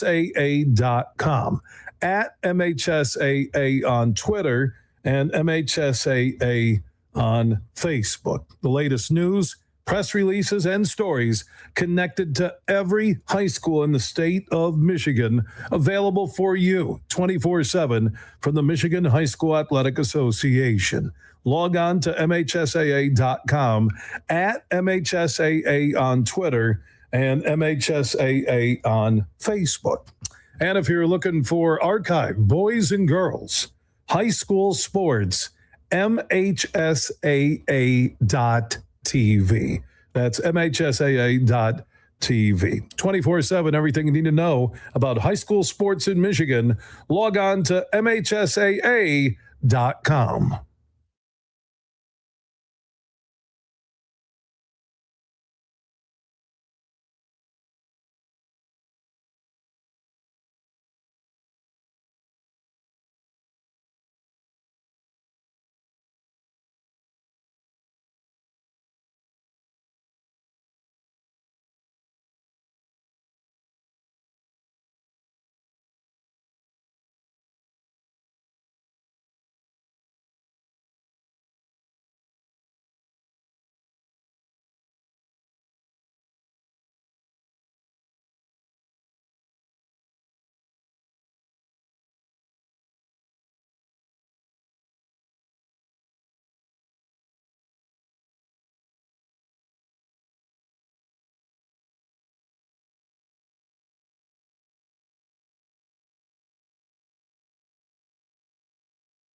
he's the best example of that. He just continues to get better. And the stuff that he's doing now that's like nuanced that he can't really teach. He can feel coverage and he can, change his stem with his route. That little stuff has been so cool to see him start to adopt that and understand coverage and understand space. And that's the next level for him. He's done a great job with it. Jared Goff talking about Jameson Williams. This is why you don't. I don't think anyone was going to give up on Jameson Williams. This is why you got to be careful on judging people too quickly. And I'm guilty of it. I'm free to admit that. Welcome back. X's and Bros, Monday through Friday, 6 until 9. Not a huge fan. You know what's interesting? I wasn't a huge fan of Jameson Williams when he first got here. I respect the hell out of him for his hard work, for his improvement, how he has gotten better. He hasn't just said, I'm a first-round pick, and I came from Alabama. I'm faster than everybody else, and I'll just be who I am. He has worked really hard at getting better. Blocking, route running, catching, running afterwards, all those different things. Every player says it. Good for him. That's why you got to be careful. All right. When you judge people like that so quickly, you have to be willing to come back and say, I was wrong about him. And I hope anybody who is judging those players are doing just that. I hope they're coming back and saying, you know what, maybe I should. It's hard not to do in today's society. It's hard not to judge a player so quickly in today's society, especially a first-round draft pick, right?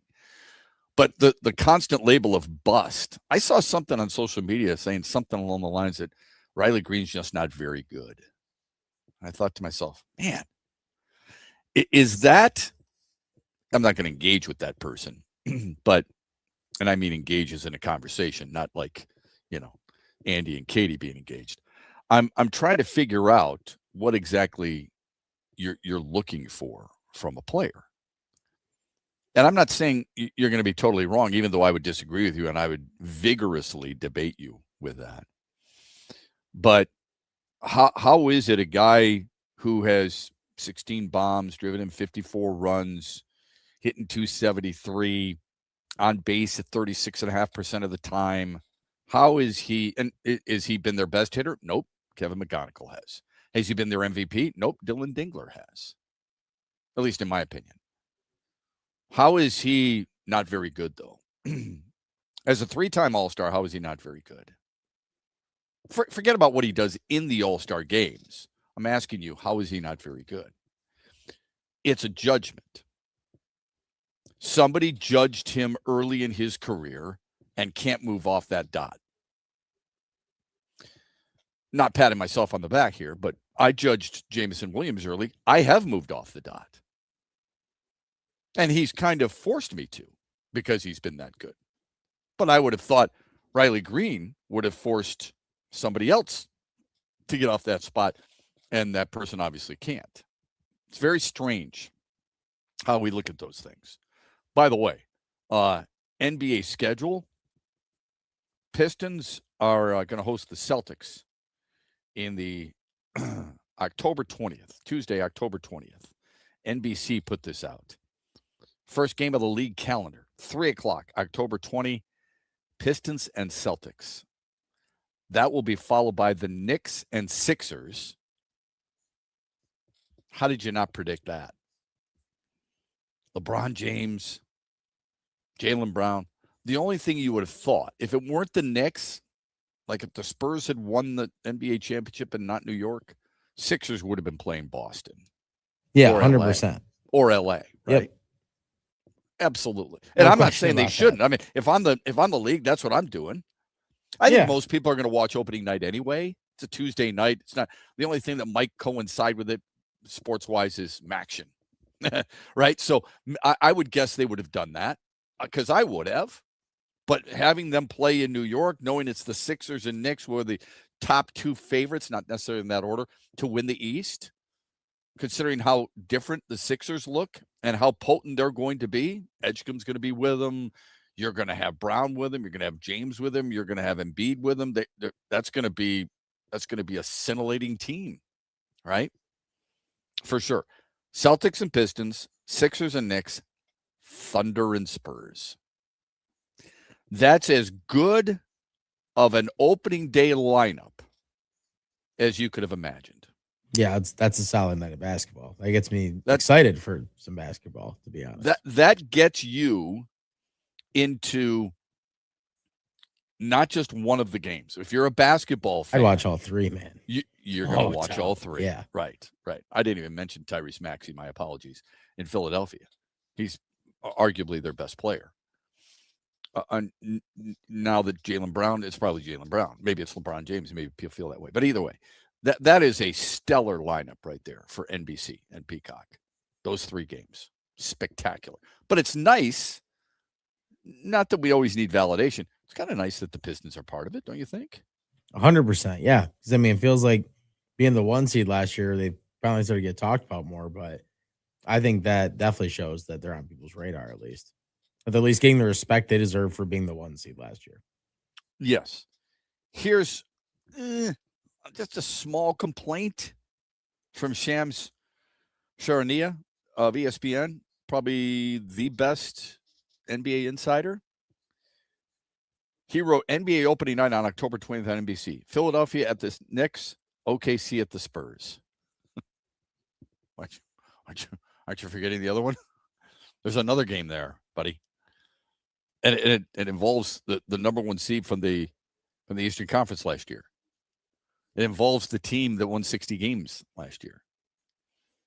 Oh, and another team that is in the headlines because you put them in the headlines, and rightfully so. You're the insider. You're the guy with the inside track, and you're the guy who broke the news about Jaylen Brown being traded to Philadelphia. Anyway, I just wanted to share that with you. So congratulations to the Pistons. Good for them. Which team this year, and we kind of touched on this earlier, which team this year that no one's talking about in the National Football League is going to be the team that everybody is talking about in the National Football League? No one is talking about this team, New England, at this time a year ago. No one is talking about this team right now, and they are going to be the team to be. How many people were talking about the Colts last year? And who knows what happens if Daniel Jones stays healthy all year long? The Colts jumped out to an incredible record, didn't they? Oh, yeah. They were a great start. That Daniel Jones, everybody was all about that, yeah. Absolutely. They were talking about him, Andy, as an MVP candidate. Oh, yeah. Give me the one team from the NFC and the one team from the AFC who's going to be that team this year. Man, that's I don't know. I remember I can't say the Bills, by the way. Can't say the Bills. For what? The team can't say the Broncos. Okay. This is just the team is going to start out hot and no, just a team that no one's talking about now, but at some point during the season, talk about it in a very positive way that you didn't expect. Okay. I can maybe see it just randomly with the Tennessee Titans. Maybe Cam Ward's a little better this year. I could see that possibly being a thing in the AFC. And I'm sticking with the Vikings and the NFC, no matter what the reports are about Kyler Murray. If he can do anything the right way, I think that more people will be talking about them if they can, because they still have so much talent around him on offense. So just two teams. Okay. Yeah, that's good. No, I like it. There's no right or wrong answer here. New Orleans would be the team for me in the NFC. I love that pick. I still like that pick a lot. I think the AFC is a lot more challenging. I don't know what kind of coach Todd Monken's going to be. I think Cleveland's going to be better. I'm not saying they're going to make the playoffs, but I think they're going to be better and people are going to be talking about them. I think their defense is pretty damn good. And obviously they've shored up a few things up front. They've got to be better offensively. Jacksonville's not the answer. Indy's not the answer because of a year ago, right? Houston can't be the answer. It's almost like I'm picking Cleveland by default, unless you're going to take the Las Vegas Raiders, who did a lot to work on their offensive line and have improved at quarterback, and that should take them a much longer way than a year ago. The problem is they play in, I think, the hardest division in the AFC. Yeah, they're going to have a hard time winning a lot of those games still. That is the problem.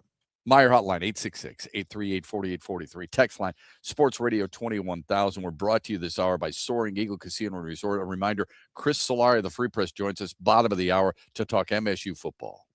Huge here for my good friend Josh Garvey and the team at Dorn Mayhew, West Michigan. One of the world's top accounting, CPA, and business firms. Our worldwide headquarters are in Troy, Michigan, on the east side of the state. And Josh and his team connect with all the sports fans and businesses across Michigan. They bring you John Beeline on the Huge Show. They bring you Lomas Brown during the Lion season. They are a top shelf team when it comes to growth and understanding what their clients need. And mix in when we do the Beat Huge contests or the NCAA March Madness brackets. Thank you, Josh Garvey, for what you do for the Huge Show and the Michigan Sports Network. Simple and easy. Just find Dorn Mayhew on all the social networks or just Google Dorn Mayhew and find out how they can help your business. And again, a special thanks to Josh Garvey and the Dorn Mayhew team in West Michigan. Our state is Mecca for golf, and one of Michigan's crown jewels is Tullymore and St. Ives, two world-class championship courses in one charming and beautiful location. The golf is challenging but fair. You're going to use every club in your bag. But let me tell you what makes Tullymore really special. It's the people. From the wait staff to the bartenders to the pro shop and the management, their sole purpose is to give you a memorable experience, and they do.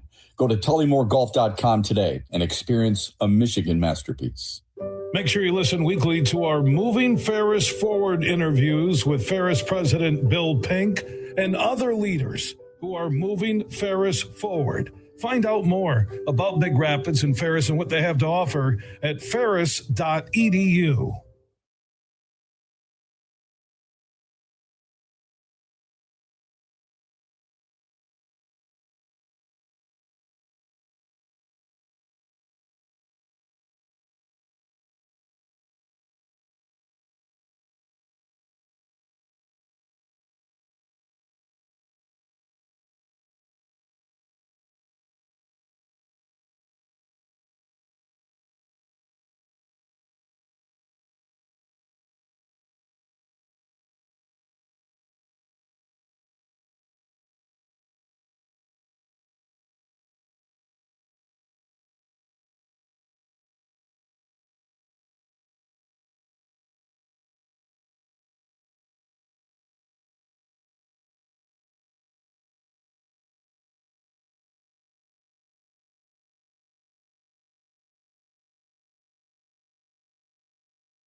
18 after the hour. Chris Solari joins us bottom of the hour from the Detroit Free Press. The NFL is, well, we know it's king, right? We know that there's nothing like it. If you were to say to me, you could watch one sport but only one sport for the rest of your life, what would it be? Do you think most people would say football? I think so. I would say baseball, but I think football. I think football as well. There's something about it every single year. Coaching is, the whole, whether or not this guy's good enough to be your head coach or not, college or pro, is a great debate. There are certain guys that there's no question everybody would want Nick Saban. There's no question just about every team in the NFL would want Andy Reid or Sean McVay, right? Certain guys, did they get enough? Did Robert Saleh get a fair shake in New York? Great question. Goes and defense coordinator San Francisco and now back as a head coach. I saw an interview with Deion Sanders the other day. I read an interview where somebody was asking him if he's worried about his job. And Deion Sanders said, this is what I do. I know what I'm doing. I'm good at what I do. So I ask you this, blindfolded. You're a head coach or you're a fan, and you want your head coach to be a winning head coach. If there's a number associated with coaching that is more fair than anything else, it's wins and losses, right? Although players do have wins and losses, it's those coaches that are supposed to put you in the position to be successful and make themselves successful. Bad business people may put themselves in a position where they're successful and their employees aren't. The good business guys, the guys who know what the hell they're doing, you know what they say? They wake up every day and they go, I want our company to be successful. And in order for our company to be successful, my workers have to be successful. He will get the dividends out of that, right? It should be the same way with coaching. If my players are successful, I'm going to be successful. It's not all about me. If I said to you, this coach went 4-8, 9-4, and was humiliated in a bowl game, and 3-9. In other words, in 37 games coached, he is 16-21. He has a winning percentage of 43%. Santana is not singing about this coach. I'm winning. They're not. Would you take him? Is that your kind of coach? Is that the guy you want leading your program? Probably say no. Probably or definitely would say I would no? definitely say no. Okay. That's Deion Sanders. I would absolutely say no. Oh, and by the way, retired the number of his son's jersey, which had no business being retired. None. How do you endure yourself to a campus and to alumni? Any idea? How would you do that? If you were a head coach of your alma mater, Central Michigan, what would you do to endear yourself right away? I probably not retire my own jersey. I don't know. Well, what you would do is you would welcome them back, right? Sure. I mean, Okay. yeah, yeah, for sure. That's a normal thing to do. Yeah. Yeah, but not everybody does that. In fact, there's a lot of NFL programs where their guys aren't welcome. That's true. Very true. A lot of people Yeah. complain about it, yeah. And that has to be frustrating for a lot of people. If I said to you, there are just a certain amount of numbers that are retired in Colorado history. Rashawn Salam should have his number retired. He's a Heisman Trophy winner. Travis Hunter, you get why he would have his number retired. He's a Heisman Trophy winner. Do you really believe Shedeur Sanders deserves to have his number retired? No, it's not like they. If you're not his dad, let's put it that way. If you're not his dad, are you retiring? his No, number? because what did they do while he was there? He didn't win a Heisman Trophy either. It's not like he has that individual accomplishment. So he lost an Alamo Bowl to BYU. yeah, congrats. You know what I mean? Like, why would you ever think about retiring somebody at that position that didn't win something significant for you? Unless he played for 4 years and put up obnoxious numbers, maybe. But it like, makes no sense. So absolutely no sense. Okay. And if you're going to sit there and say, well, he deserves it because he was this, that, or the other, he wasn't an All-American. He wasn't an All-American there. Cullen Bryant was an All-American, played for the Rams. His number's not retired. Deion Figures was an All-American. His number's not retired. So that's the kind. But I read that the other day and I was thinking, like, holy cow, man. I mean, whether you like him or not, whether he does a good job on TV or whether or not he does a good job as a salesman on TV, as a coach, I remember how many people were saying Michigan should bring him on. He should be the next head coach at Michigan, or the Dallas Cowboys or Detroit Lions when people wanted him. It was laughable, absolutely hysterical that people said that. Guy wins 43% of his games, and he's good at what he does. Okay, let's get to the final results of our poll question from yesterday. And let's get to our daily wager. The poll question, and we have one Mitch Lionswell poll question for you every day. Today we said, who wins the left guard spot for the Lions? Is it Christian Mahogany, who's got the inside track? Is it Miles Frazier? Is it Ben Barch? Or is it Juice Scruggs? Well, Juice Scruggs is not going to be the center. So this was put out yesterday right before Cade Mays was pronounced injured and out at 8 to 10 weeks. So it's not the greatest. But anyway, Christian Mahogany won the vote at 73%. 73%. Okay. Yeah, Miles Frazier got 18%. So he was the other relative. Gotcha. Yeah. Today we said this. How do you feel when they announced that Cade Mays was injured? That's the Mitch Lionswell poll question today. How did you feel? This is emotional. When Cade Mays was announced as he was injured. The Lions are cursed. Bobby Lane, 1958. Better now than during the season. That's a glass half full person. They can't recover from this. That's a glass half empty person. Or at least they have depth up front. That is a middle of the road person.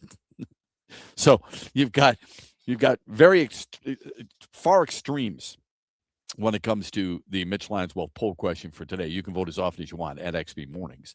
We'll give you the results tomorrow in the 8 o'clock hour. Andy has tweeted it out there. I have retweeted it, and we hope you can participate. And again, vote as often as you would like. Chris Solari does a great job in covering the Michigan State football Spartans, okay? Now he's getting ready for, as they gear up for week 1, and it's not far from now, there's a lot of good questions that we have for him coming up at 8:35. The Daily Wager is brought to you by Soaring Eagle Casino and Resort and their sportsbook Ascend. Perfect place to go watch the Tigers and the Guardians today. Perfect place to watch football all fall season long. What was the Daily Wager yesterday, and how did you do? It's been one of my worst streaks since we started doing this, to be honest. So I got to try to get off of that. But yeah, I took the over last night, and the Boston game did not happen. It was 2-1 final. So yeah, what was the over? 8.5 was the over. So that we did not get Blue those Jays runs. beat them 2-1 in case people. Yes, very low scoring because that's what they like to do, and I bet on them. Tonight I'm going with more baseball because it's what we got. Trying something different though. I'm going to go with the starting pitcher for the Tampa Bay Rays. I'm going to go 2 or fewer earned runs against the A's tonight. He has only allowed more than 2 earned runs in one of his last 10 starts. So hopefully against the team that doesn't have the best offense in the league, he can keep that up. Okay, you're referring to Nick Martinez. Nick Martinez, yes. Yeah, 11-2. By the way, Sonny Gray, who we briefly touched on yesterday, took the loss for Boston yesterday to drop to 14-3, even though he pitched a hell of a lot better than that would indicate. Before we get to Chris Solari, we only have a moment. FedEx Cup play begins this week. Maybe I should have saved this for tomorrow, but how many FedEx players can you name? I don't know off the top of my head. I haven't really looked into it yet. Well, your guy last week, your daily wager, Alex Smalley. He's in there. Do you think he's in there or not? I'll guess no. No, he's in there. Oh, he is. Okay. He's actually number 25. If I said JT Poston, do you think he's in there or not? Because that was 2 weeks ago for you. I would say he's in there. He is in there. He's right now at number 30. So, last one. Is Daniel Berger in there? I'm gonna go no. Yeah, you would be correct, sir. All right, when we come back, we're going to talk with Chris Solari of the Detroit Free Press, get his thoughts on where Michigan State stands right now, what he likes about him, and what his deep concerns are about him. We'll get to all that and more when we come back here on X's and Bros. We're brought to you this hour on a Tullymore Tuesday by Soaring Eagle Casino and Resort.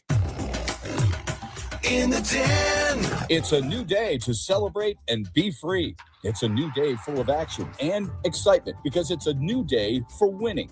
Only at Soaring Eagle Casino and Resort. Soaring Eagle Casino and Resort, your getaway reimagined. This is Matt Shepard. After a successful road trip out west, a trip that saw Detroit go an impressive 7-2 in Sacramento, Seattle, and San Francisco, the Tigers are back to Comerica Park for a 6-game homestand, and you could argue it's the most important of the year because of who they play. Cleveland comes to Detroit first, and the Guardians are 6-0 against the Tigers this year, but they lost to the White Sox Sunday and have dropped 8 of 11 and now trail Detroit for the final wild card. When Cleveland departs, the White Sox invade the city. The division leaders are 3-3 against the Tigers, but they are 2 games under 500 since July 1st. The rotation Detroit will use to gain more ground in the division: Drew Anderson, Framber Valdez, and Keter Martero. Things are trending in the right direction, at least for the Tigers, who might be in first place by week's end.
After the hour on this Tullymore Tuesday, Chris Solari is a friend of ours, does such a great job for the Detroit Free Press in covering Michigan State athletics.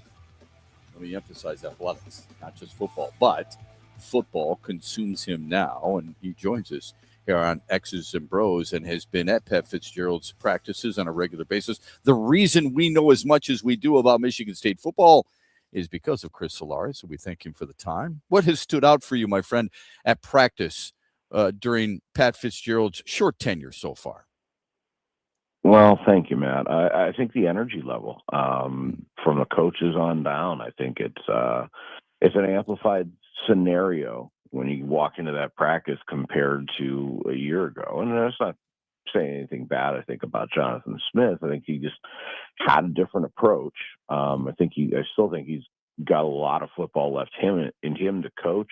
And I think he'll find the right fit. But Fitzgerald's really, I think, such a good culture fit for what Michigan State has been. I mean, there's a lot of D'Antonio to him, and I think you can see just in walking to that practice that his expectations are, whistle to whistle, start to finish with it. And the guys are embracing it. I think those things, I think, go a long way to building a team's chemistry before a season. Well said. And it's not just what this team used to be, but what it needs right now. You do bring up Mark D'Antonio, and it's fair because he's the best football coach Michigan State has probably ever had. You could argue that, I suppose, but at least recently, for sure. And one of the best coaches the Big Ten football seasons has ever had either. At what point do coaches come out of that shadow? You could ask the same thing of Woody Hayes at Ohio State, Bo Schembechler at Michigan, a lot of coaches throughout the years, right? When Hayden Fry leaves, people are going to always compare a coach and his style to Hayden Fry, or I should say, not Hayden Fry at Iowa, Kirk Ferentz at Iowa. When does the comparison stop with Mark D'Antonio for every football coach at MSU? Well, keep this in mind that, before Mark D'Antonio retired, he was still being compared with Duffy Daugherty. And I think even in retirement, he's compared with him because they had done something that few others had been able to do at Michigan State. And really in the larger picture in the Big Ten, I mean, they got Michigan State into that conversation of being a national championship contender.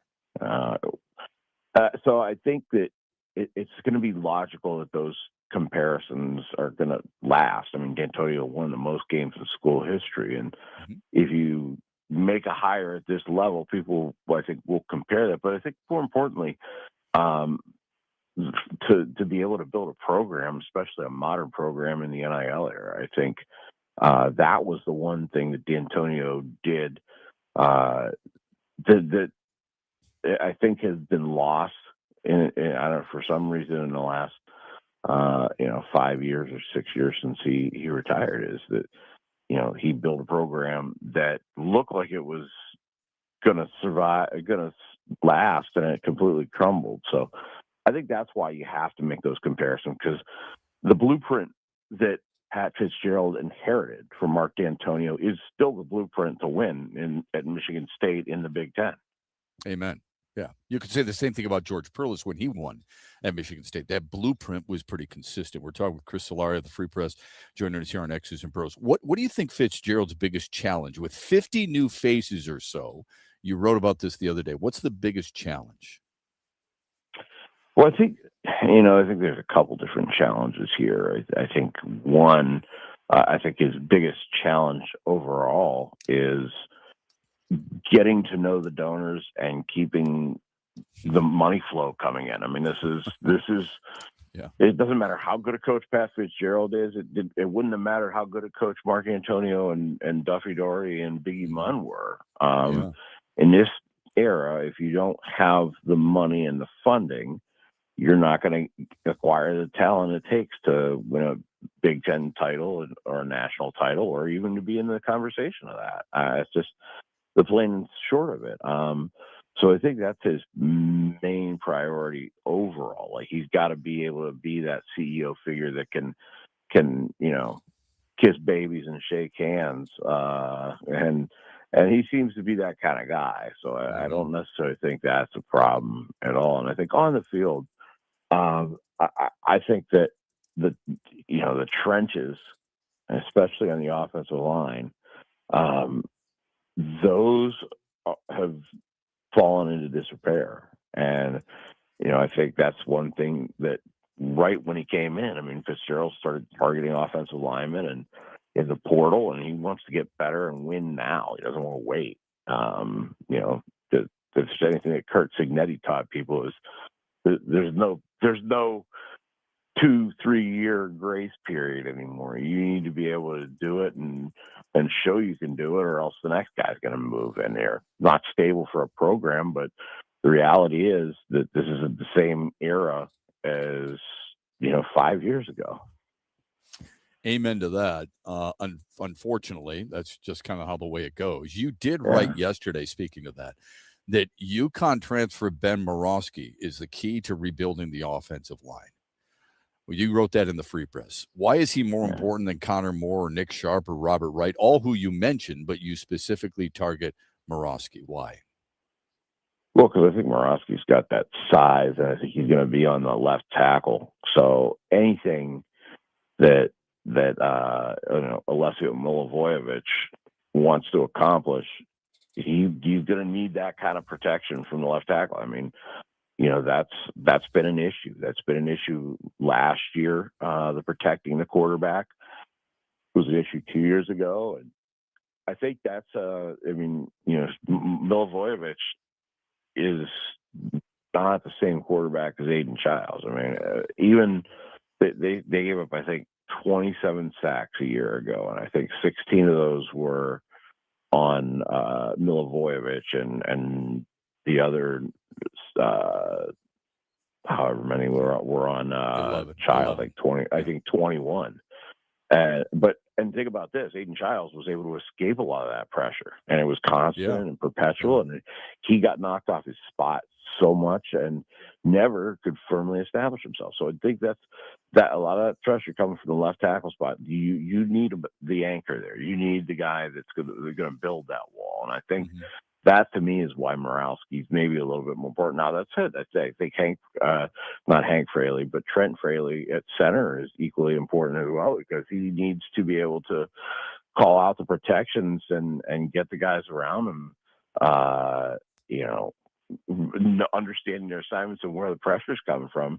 I think some of that goes down to Connor Moore, who had a good year last year, but, they need him to play like the FCS All-American he is. And then Nick Sharp comes in from South Carolina. He's got a big, massive frame. And, I think him and Morawski are going to be an interesting left side. But, they got to be able to keep their quarterback upright, or else none of the offensive plans work. Do you think they're strong enough up front on both sides of the ball? I think a lot of that's going to depend on just how ready those depth guys are. Because, injuries happen in football. I mean, there's no way that whole line makes it intact through a full season. It would be impressive, and I think you would see results if they could, but they struggle to keep offensive linemen healthy. So I'm very curious to see if the depth that Fitzgerald has brought in is it Big Ten caliber depth, and are you able to give your first teamers a break a little bit so they can continue to pave some lanes and protect the quarterback? I think that's equally as critical. I mean, if he says they're 10, 11 deep, are they a real 10 or 11 deep, or just numbers wise? Yeah, it's a great point. Let me ask you this. This might be a difficult question to answer because we just may not know yet. But so much of us focus, including me, on the players. So I've brought up a number of players to you already. What about his assistant coaches? What do you like about how they've prepared this team? Because you can bring guys in from the transfer portal, and you can bring guys in through NIL. You've got to have Big Ten coaches who can coach them up.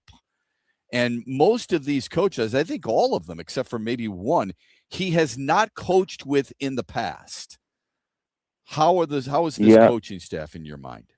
Yeah, I think that's something that's interesting, but how many of those guys have Big Ten coaching experience already? I mean, he inherited Joe Rossi, never coached with him, but I mean, he had now on his second Big Ten school. He coached with PJ Fleck up at Minnesota, and then last year with Jonathan Smith. So he's a Big Ten guy. I mean, Fitzgerald brought in LeVar Woods, the special teams coordinator from Iowa. They'd never coached together. I mean, he's been around Kirk Ferentz his entire career, from a player to a coach. And we've actually talked to both of those guys yesterday, Rossi and Woods, and they seem to fit seamlessly with Fitzgerald, because I think he's that kind of a program overseer. I think he's got that personality that is just the personality, as the kids say, of a dude. He's just a dude. He's a guy that was an All-American linebacker who played in the Big Ten. So I think that's, and then Courtney Hawkins stays, which I think is an important add, or important keep. He's now on his third staff, but he's former player, former NFL guy, but more importantly, he's a guy that's walked the hallways in Michigan recruiting and has been there as a high school coach, so he knows all those internal faces. And Fitzgerald, in his last few years at Northwestern, had come into Michigan and plucked a few guys away from Michigan State. So I think, there's a lot of that. It's not like he just went out and got some coaches from say a lower level, or brought along the Catholic school in Chicago staff with him. I mean, he had a lot of feelers out before he ever took a job, as to the staff he wanted to assemble, and I think that Big Ten experience of those guys is going to pay off, because if you think you can compete and win now, and there's no grace period, now you need the coaches and the players to kind of step it up here once we get ratcheted closer to the season. Yeah, don't kid yourself. He knew his staff going into interviews. Yeah, I would hope that would be one of the questions. It should be. Well, why do you want certain guys? Woods is that their kids are teammates at Iowa.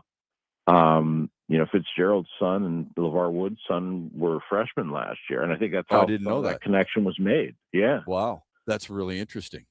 Good dig there. I loved your story last week on Fitzgerald, that certain things are not acceptable. You know what I mean? What do you think the standard is? I mean, it's something as simple as, hey, there's a piece of paper on the ground, you got to pick that up. I know it sounds like a minuscule thing to most people. We're talking about discipline, togetherness, and a buy-in to what the program is supposed to be. What is the standard now in your mind, do you think? I think before I get to that, I think that you bring that story up. I think Fitzgerald has really won the off season. Like it doesn't matter about anything with his team. I think he won over a lot of doubters. Because doesn't he feel like he's been a Michigan State guy his entire career? You feel like he played really backer at MSU, not at Northwestern. That's how I feel. Yeah, anyway. It really does feel like that. Oh, and another guy he brought in, by the way, with Max Bulla, guy that understands the program tradition. Right. And the state of Michigan. I think, absolute badass, the state of Michigan. Yeah. Yes. And won at a high level at Notre Dame. So he's got a lot of that experience. So, but, back to the original question. I mean, I think he's, that I think is something that Tom Izzo has done. It's accountability, right? If it's something as little as a head coach picking up a piece of whatever it was. I think he said it was like some of the chewies, the mouth guard type things, and maybe like a bottle or something, but a couple Gatorade bottles. But if the head coach, like Milivojevic says, like, if my head coach has to pick that up, we got a problem already, because like I should have done it. Anybody that walked by it should have done it. That shouldn't be the head coach. So there's a level of respect there, right? I mean, it is, and that's hard. That's hard currency in the NIL world, right? Sure. Especially when you're a guy that I think, because Fitzgerald and I are about, and I say about the same age. I think he's maybe about 2 weeks older than I am. And I think I was thinking about this and talking with someone yesterday. In our professions, we kind of straddle the line. It's the Gen X thing, right? You had the boomers, and they had their set ways, and you have the millennials and Gen Z and all that kind of want to reinvent the wheel sometimes.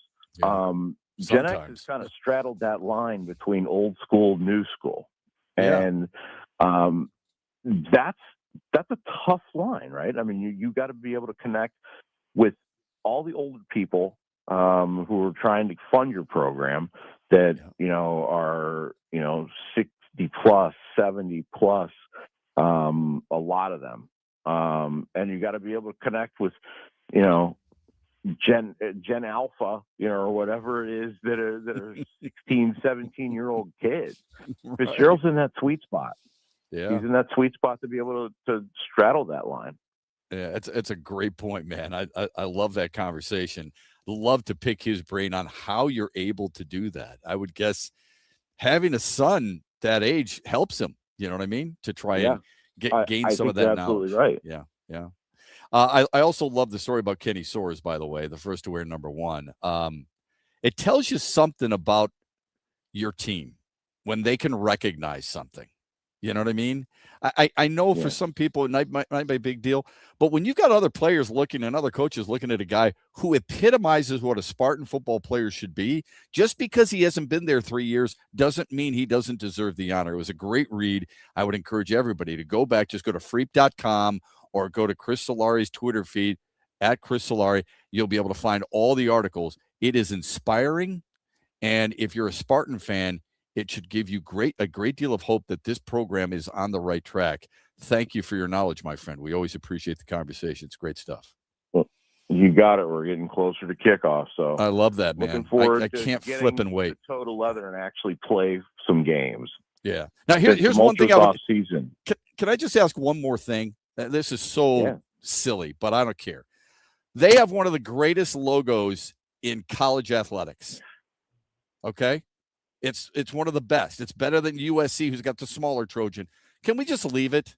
Can we just have those classic green and white helmets with the Spartan on each side and everybody say, that's what Michigan State football looks like? Let's just leave it that way. I'm okay with that. I don't know how you feel about it, but God almighty. I feel that way as well, but again, some of that's connecting with the generations beyond us that like the constant change. So I sound like old guy, Chris. I sound like old guy, but it comes from a deep-rooted passion and a love for what I think looks best. Have a great week. Thanks for again the time. Right, we appreciate it. All right, you got it. Take care. All right, Chris Solari joining us here on a Tullymore Tuesday, brought to you by Soaring Eagle Casino and Resort. Folks, that's it. Thank you for the opportunity to be with you on a Tuesday. We're back with you tomorrow morning, 6 o'clock. Don't forget the huge show later today, 3 until 6 on these same great station affiliates on the Michigan Sports Network.